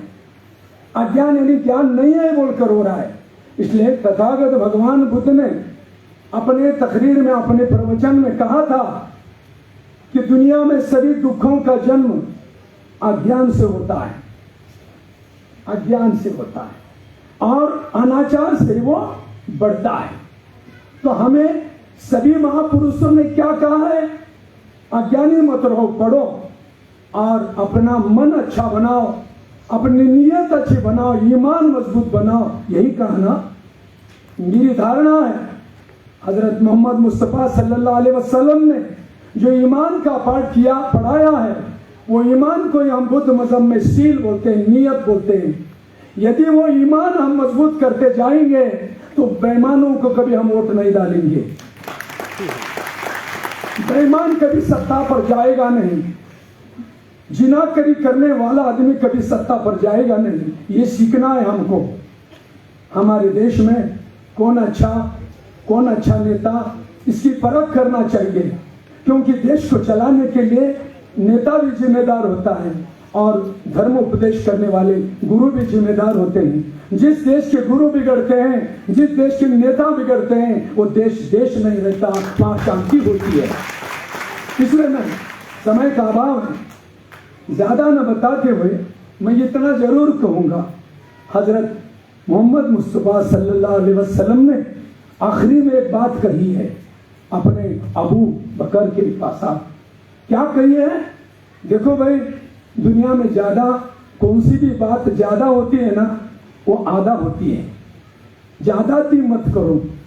जैसे कि हम ज्यादा बोलना सीख लेते हैं तो अमल कम हो जाता है। हम ज्यादा भोजन करते हैं तो बीमार पड़ते हैं, ज्यादा भूखे रहते हैं तो भी बीमार पड़ते हैं। हम ज्यादा खाना भी नहीं चाहिए, ज्यादा भूखा रहना भी नहीं चाहिए। हम जितना लगता है समयानुसार भोजन करना चाहिए। वैसे ये धन दौलत है, ये दौलत की भी लालच है, इंसान को ज्यादा नहीं होना चाहिए, क्योंकि दुनिया में जितनी भी गुनहगारी बढ़ रही है वो ज्यादा धनवान तो कर रहे हैं मस्ती से, नहीं तो फिर मजबूर लोग ज्यादा गरीब लोग वो गुनह कर रहे हैं। तो ये गुनहगारी रोकने के लिए हमें कौन सा भी काम ज्यादा नहीं करना चाहिए, ऐसे हजरत पैगंबर साहब का कहना था। तो अभी हमें अपने नियत को साफ करके अपने जिंदगी में आगे बढ़ना है। कुछ दिनों पहले पाक ये नबी का क्या हो, रमजान ईद हो गई। रमजान में सभी लोग आप रोजा रखते थे। मैं जाते जाते एक बात बता रहा हूं, क्योंकि इस समय बहुत लोगों ने बहुत अच्छी बातें की। मैं भी अपने हृदय से मेरे जो महत्वपूर्ण बातें सुना रहा था। मुझे एक बात याद आई। मैं पिछले रमजान के महीने में मेरे बेटे को मिलने के लिए पूना गया था, दापुड़ी पूना। मेरे बेटे के बाजू में मुस्लिम का परिवार रहता है, यूपी वाला। तो रोजे के दिन, मतलब रोजा चालू था, रोजा पकड़ा हुआ था। एक माँ बहन, हमारी बहन जी, हमारे बेटी के बाजू वाली, वो सुबह सुबह पानी भर रही थी और वो मोटर का वायर लेकर वो कुछ नल लगा रही थी, यानी जोड़ रही थी कुछ। तो अचानक वो टूटा सा वायर उसके हाथ को लग गया और एकदम करंट का झटका लगा उसी को। करंट लगने के बाद उसके बेटी ने भागते जाकर बटन दबाया, नहीं तो वो मर जाती थी। बच गई। लोगों ने उठाया, उठने नहीं आ रहा था, हाथ जल गया था और उनको उठा के घर में पलंग पर सुलाए। मेरे को भी दर्द हुआ, इंसान है, अच्छे ख्याल खाए तो उसको दर्द होता ही है। हम सब एक दूसरों के बारे में दर्द पैदा करना, हम सब एक ही अल्लाह के बच्चे हैं, ऐसी भावना पैदा करना। मुझ में भी थोड़ी इंसानियत थी। मैं जाकर माँ बहन जी क्या हुआ, ये कैसा हुआ बोल के पूछने लगा। क्या करना हुआ, गलती हुई। तो मैंने कहा फिर चलो दवाखाने में जाएंगे। उनके मर्द को कहने लगा, अरे क्यों बैठे भाई, हाथ जल गया, चलो दवाखाने को। तो बहन जी बोलती, नहीं मैं रोजा हूं, मैं दवाखाने में नहीं जाऊंगी। देखो इतनी व्याकुल हो गई, उसका मुंह सूख गया है। रोजा के दिनों में उन्होंने पानी भी नहीं पिया और दवा भी नहीं लिया। रोजा छोड़ने के बाद ही जाकर दवा खाने में गई। कितना स्वाभिमान है, कितना गर्व है अल्लाह के बारे में, इस्लाम के बारे में। ए दुनिया वालों, दुनिया में मूर्ति न पूजने वाले बसवाना भी थे, इस्लाम में भी मूर्ति की पूजा नहीं। बुद्ध ने भी मूर्ति पूजा नहीं की। बुद्ध ने सत्य को माना, सत्य में वो जयते, सत्य ही ईश्वर के रूप में माना, सत्य का पाठ पढ़ाया। उन्होंने भी शांति के लिए ही कहा, आप सभी धर्म के लोग इसी तरह इकट्ठा कर शांति बढ़ाने की कोशिश करो। मैं बसवई कल्याण में अनुभव मंडप में एक विश्व मैत्री आंदोलन बोल के स्थापन किया हूँ। उसका उद्देश्य ये है कि दुनिया में मित्रता का भाव बढ़ाकर शत्रुता की भावना खत्म करे। यही उद्देश्य मैं वो मूवमेंट कर रहा हूँ। आपका सहयोग मिलेगा इसमें अपेक्षा करता हूँ। इस मूवमेंट में, इस कार्यक्रम में गुरुनाथ गड्ढे भी आए हैं और सभी आदरणीय अतिथि आए हैं। सबको बधाई देता हूँ। आप सभी के लिए मंगल कामना करके मेरे 2 लफ्ज समाप्त करता हूँ। जय हिंद, जय कर्नाटक। ಧನ್ಯವಾದ ಮಿಲಿಂದ್ ಗುರುಜಿ ಸಾಬ್. ವೇದಿಕೆ ಮೇಲೆ ಇನ್ನೂ ಬಹಳಷ್ಟು ಜನ ಮಾತನಾಡಬೇಕಾಗಿದೆ. ಈಗ ನಮ್ಮ ಸ್ವಾಮೀಜಿಯವರಿಗೆ ಹೋಗಬೇಕಾಗಿದೆ. ಹೀಗಾಗಿ ಸಮಯದ ಅಭಾವ ಇದೆ. ಕಾರಣ ನಾವು ಇನ್ನೊಂದು ಸಲ ಉಳಿದಂಥ ಅತಿಥಿಗಳನ್ನು ನಾವು ಕೇಳೋಣ. ಹೀಗಾಗಿ ನಾನು ಮೇಲೆ ಇದ್ದಂಥ ಯಾರು ಮಾತನಾಡಿಲ್ಲ अतिथिಗಳಿಗೆ ನಾನು ಕ್ಷಮೆಯನ್ನು ಕೇಳ್ತೇನೆ. माफ़ करना कि वक्त की कमी की वजह से हम सभी को जो है यहाँ पर नहीं बुला रहे। अब प्रेसिडेंट स्पीच भी है, फिर उसके बाद सम्मान भी है। तो सम्मान से पहले जो है ये एक हमारे बसवराज डॉक्टर बसवराज अस्तूर साहब एक मैसेज भेज दिए हैं। ठीक है मैडम, ठीक है। तो लेडीज से डिमांड है कि मैं गुजारिश करता हूं कि हमारे डॉक्टर गुरम्मा सिद्धा रेड्डी जी से कि अपना पैगाम जो है दे सम्मान के बाद। ठीक है, सम्मान। ಡಾಕ್ಟರ್ ಬಸವರಾಜ್ ಪಾಟೀಲ್ ಅವರಿಗೂ ಕೂಡ ಇವತ್ತು ಸನ್ಮಾನ ಇದೆ. ಅವರು ಅನಿವಾರ್ಯ ಕಾರಣದಿಂದ ಬೆಂಗಳೂರಿಗೆ ಹೋಗಿದ್ದಾರೆ. ಅವರು ಒಂದು ಮೆಸೇಜನ್ನು ಕೊಟ್ಟಿದ್ದಾರೆ, ಅದನ್ನು ನಾನು ನಿಮ್ಮೆಲ್ಲರಿಗೂ ಓದ್ತಾ ಇದ್ದೇನೆ. ಜಮಾತೆ ಇಸ್ಲಾಮಿ ಹಿಂದ್ ಸದ್ಭಾವನಾ ಮಂಚ್ ಬೀದರ್ ಹಾಗೂ ರಾಷ್ಟ್ರೀಯ ಮಿಲ್ಲತ್ ವತಿಯಿಂದ ಆಯೋಜಿಸಿದ ಈದ್ ಮಿಲನ್ ಸ್ನೇಹಕೂಟ ಸಮಾರಂಭದ ವೇದಿಕೆ ಅಲಂಕರಿಸಿದ ಎಲ್ಲ ಗೌರವಾನ್ವಿತ ಗಣ್ಯರಿಗೆ, ಸಮಾರಂಭದಲ್ಲಿ ಭಾಗವಹಿಸಿದ ಎಲ್ಲರಿಗೂ ರಂಜಾನ್ ಹಾಗೂ ಬಸವ ಜಯಂತಿಯ ಹಾರ್ದಿಕ ಶುಭಾಶಯಗಳು. ಈದ್ ಮಿಲನ್ ಸ್ನೇಹಕೂಟ ಸಮಾರಂಭ ಅಪರೂಪದ ಚಾರಿತ್ರಿಕವಾಗಿ ಮಹತ್ವದ ಕಾರ್ಯಕ್ರಮವಾಗಿದೆ. ಸೌಹಾರ್ದತೆ ಈ ನೆಲದ ಅಂತಃಶಕ್ತಿ, ಸ್ವಾತಂತ್ರ್ಯ, ಸಮಾನತೆ, ಭಾತೃತ್ವ ನಮ್ಮ ಬದುಕಿನ ಭಾಗವಾಗಿದೆ. ಅದನ್ನು ಸಾಬೀತುಗೊಳಿಸಲು ಈ ಕಾರ್ಯಕ್ರಮ ಸಾಕ್ಷಿಯಾಗಲಿದೆ. ಕಾರಣಾಂತರಗಳಿಂದ ನನಗೆ ಬರಲಾಗುತ್ತಿಲ್ಲ. ಕಾರ್ಯಕ್ರಮ ಯಶಸ್ವಿಯಾಗಲೆಂದು ಶುಭ ಹಾರೈಸಿದೆ. ಡಾಕ್ಟರ್ ಬಸವರಾಜ್ ಪಾಟೀಲ್ ಅಷ್ಟೂರ್. ಈಗ ಅಧ್ಯಕ್ಷೀಯ ಭಾಷಣ. ನಾನು ನಮ್ಮ ಅಧ್ಯಕ್ಷೀಯ ಭಾಷಣವನ್ನು ನೀಡಲಿಕ್ಕೆ ಜನಾಬ್ ಅಕ್ಬರ್ ಅಲಿ ಕಾರ್ಯದರ್ಶಿಗಳು ಜಮಾತೆ ಇಸ್ಲಾಮಿ ಹಿಂದ್ ಕರ್ನಾಟಕ ಅವರಿಗೆ ನಾನು ವಿನಂತಿಸಿಕೊಳ್ತೇನೆ.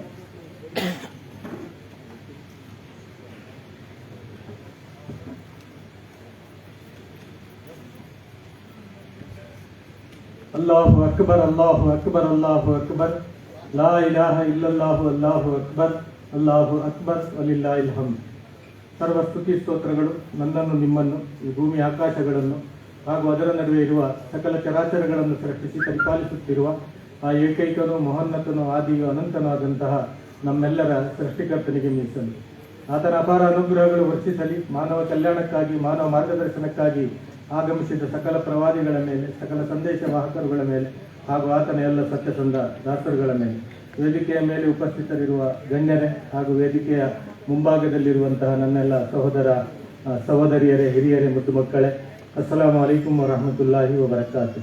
ತಮ್ಮೆಲ್ಲರ ಮೇಲೆ ಆ ದೇವನ ಶಾಂತಿ ಮತ್ತು ಕರುಣೆ ಸದಾ ವರ್ಷಿಸುತ್ತಾ ಇರಲಿ. ನಮಗೆಲ್ಲರಿಗೂ ಕೂಡ ಈದ್ ಉಲ್ ಫಿತರ್ ಮುಬಾರಕ್, ಈದ್ ಮುಬಾರಕ್. ಬಹಳ ಸುಂದರ ಸಂಜೆ. ನಾನು ಸೌಹಾರ್ದದ ಬಗ್ಗೆ ಮಾತಾಡ್ಲಿಕ್ಕೆ ಹೋಗುದಿಲ್ಲ, ಯಾಕೆ ಹೇಳಿದ್ರೆ ಸೌಹಾರ್ದದ ಬಗ್ಗೆ ತುಂಬ ಮಾತು ಆಯ್ತು. ನಾನಿವತ್ತು ನಿಮ್ಗೊಂದು ಫಸ್ಟ್ ಒಂದು ಪ್ರೈಸ್ ಕೊಡ್ತಾ ಇದ್ದೇನೆ. ಬೀದರ್ನವರ ಬಗ್ಗೆ ತುಂಬಾ ಹೇಳಿದ್ರು, ಇದು ಒಂದು ಪುಟ್ಟ ಭಾರತ ಆಗಿದೆ, ಇದು ಕಾಶ್ಮೀರ ಆಗಿದೆ ಅಂತ. ಇವತ್ತು ಇನ್ನೊಂದು ನಿಮ್ಗೆ ಗರಿ ಏನು ಅಂತ ಹೇಳಿದ್ರೆ, ನೀವು ತುಂಬಾ ತಾಳ್ಮೆಯವರು ಅಂತ. ಬೀದರ್ನವರು ತುಂಬಾ ತಾಳ್ಮೆಯವರು. 7 ಗಂಟೆಗೆ ಕೂತಿದ್ದೀರಾ, 9:15 ಆಗ್ತಾ ಬಂತು, ಇನ್ನು ಕೂಡ ನೀವು ಹೇಳುವಂತ ಅಂದಾಜು ತೋರುವುದಿಲ್ಲ. ಪೂರ್ತಿ ನನ್ನನ್ನು ಕೇಳಿದ ನಂತರ ಬಹುಶಃ ನೀವು ಹೇಳ್ತೀರಿ, ಮತ್ತು ಅದಕ್ಕೆ ಮತ್ತೆ ನಮ್ಮ ಡಾಕ್ಟರೇಟ್ ಪ್ರಶಸ್ತಿಗಳನ್ನು ಕೂಡ ಕೊಡ್ಲಿಕ್ಕಿದೆ. ನಾನು ಈದ್ ಅಂದ್ರೆ ಏನು ಈ ವಿಷಯ ನಿಮ್ಮ ಮುಂದೆ ಪ್ರಸ್ತಾಪ ಮಾಡಲಿಕ್ಕೆ ಬಯಸ್ತೇನೆ. ಸೌಹಾರ್ದದ ಬಗ್ಗೆ ಮಾತಾಡುವುದಿಲ್ಲ, ಆದರೆ ನಾವು ಈದ್ ಆಚರಿಸ್ತೇವೆ, ಇದು ಏನು ಅಂತ. ಇಸ್ಲಾಮಿನಲ್ಲಿ 2 ಹಬ್ಬಗಳಿವೆ, ಒಂದು ಈದ್ ಉಲ್ ಫಿತರ್ ಮತ್ತೊಂದು ಈದ್ ಉಲ್ ಅಜಹಾ. ಈ 2 ಹಬ್ಬದ ಹೊರತು 3ನೆಯ ಹಬ್ಬ, ಯಾವುದೇ ಅಧಿಕೃತ ಹಬ್ಬ ಇಸ್ಲಾಮಿನಲ್ಲಿ ಇಲ್ಲ. ಈ ಹಬ್ಬದ ಆರಂಭ ಹೇಗಾಗ್ತದೆ ಹೇಳಿದ್ರೆ, ನಾನು ಆರಂಭದಲ್ಲಿ ನಿಮ್ಮ ಮುಂದೆ ಹೇಳಿದೆ, ಅಲ್ಲಾಹು ಅಕ್ಬರ್ ಅಲ್ಲಾಹು ಅಕ್ಬರ್ ಅಲ್ಲಾಹು ಅಕ್ಬರ್, ಲಾ ಇಲಾಹ ಇಲ್ಲಲ್ಲಾಹು ಅಲ್ಲಾಹು ಅಕ್ಬರ್ ಅಲ್ಲಾಹು ಅಕ್ಬರ್ ವಲಿಲ್ಲಾಹಿಲ್ ಹಮ್ದ್. ಅಲ್ಲಾ ಮಹಾನನು, ಅಲ್ಲಾ ಮಹಾನನು, ಅಲ್ಲಾ ಮಹಾನನು, ಆತನ ಹೊರತು ಅನ್ಯ ಆರಾಧ್ಯರಿಲ್ಲ. ಅಲ್ಲಾ ಮಹಾನನು, ಸರ್ವ ಸ್ತುತಿ ಸ್ತೋತ್ರಗಳು ಆತನಿಗೆ ಮೀಸಲು. ಇದೇ ಈ ವಚನಗಳಾಗಿವೆ. 2 ಹಬ್ಬಗಳಲ್ಲಿ ಕೂಡ ಇದನ್ನೇ ಮೊಳಗಿಸುವಂತಹದ್ದು. ಇದೇ ಪ್ರಥಮ ವಚನವೂ ಹೌದು, ಮತ್ತು ಇದರಿಂದಲೇ ಹಬ್ಬದ ಆರಂಭ ಮತ್ತು ಇದರಿಂದಲೇ ಹಬ್ಬದ ಮುಕ್ತಾಯವೂ ಕೂಡ ಆಗ್ತದೆ. ಇದು 1ನೇ ವಿಷಯ.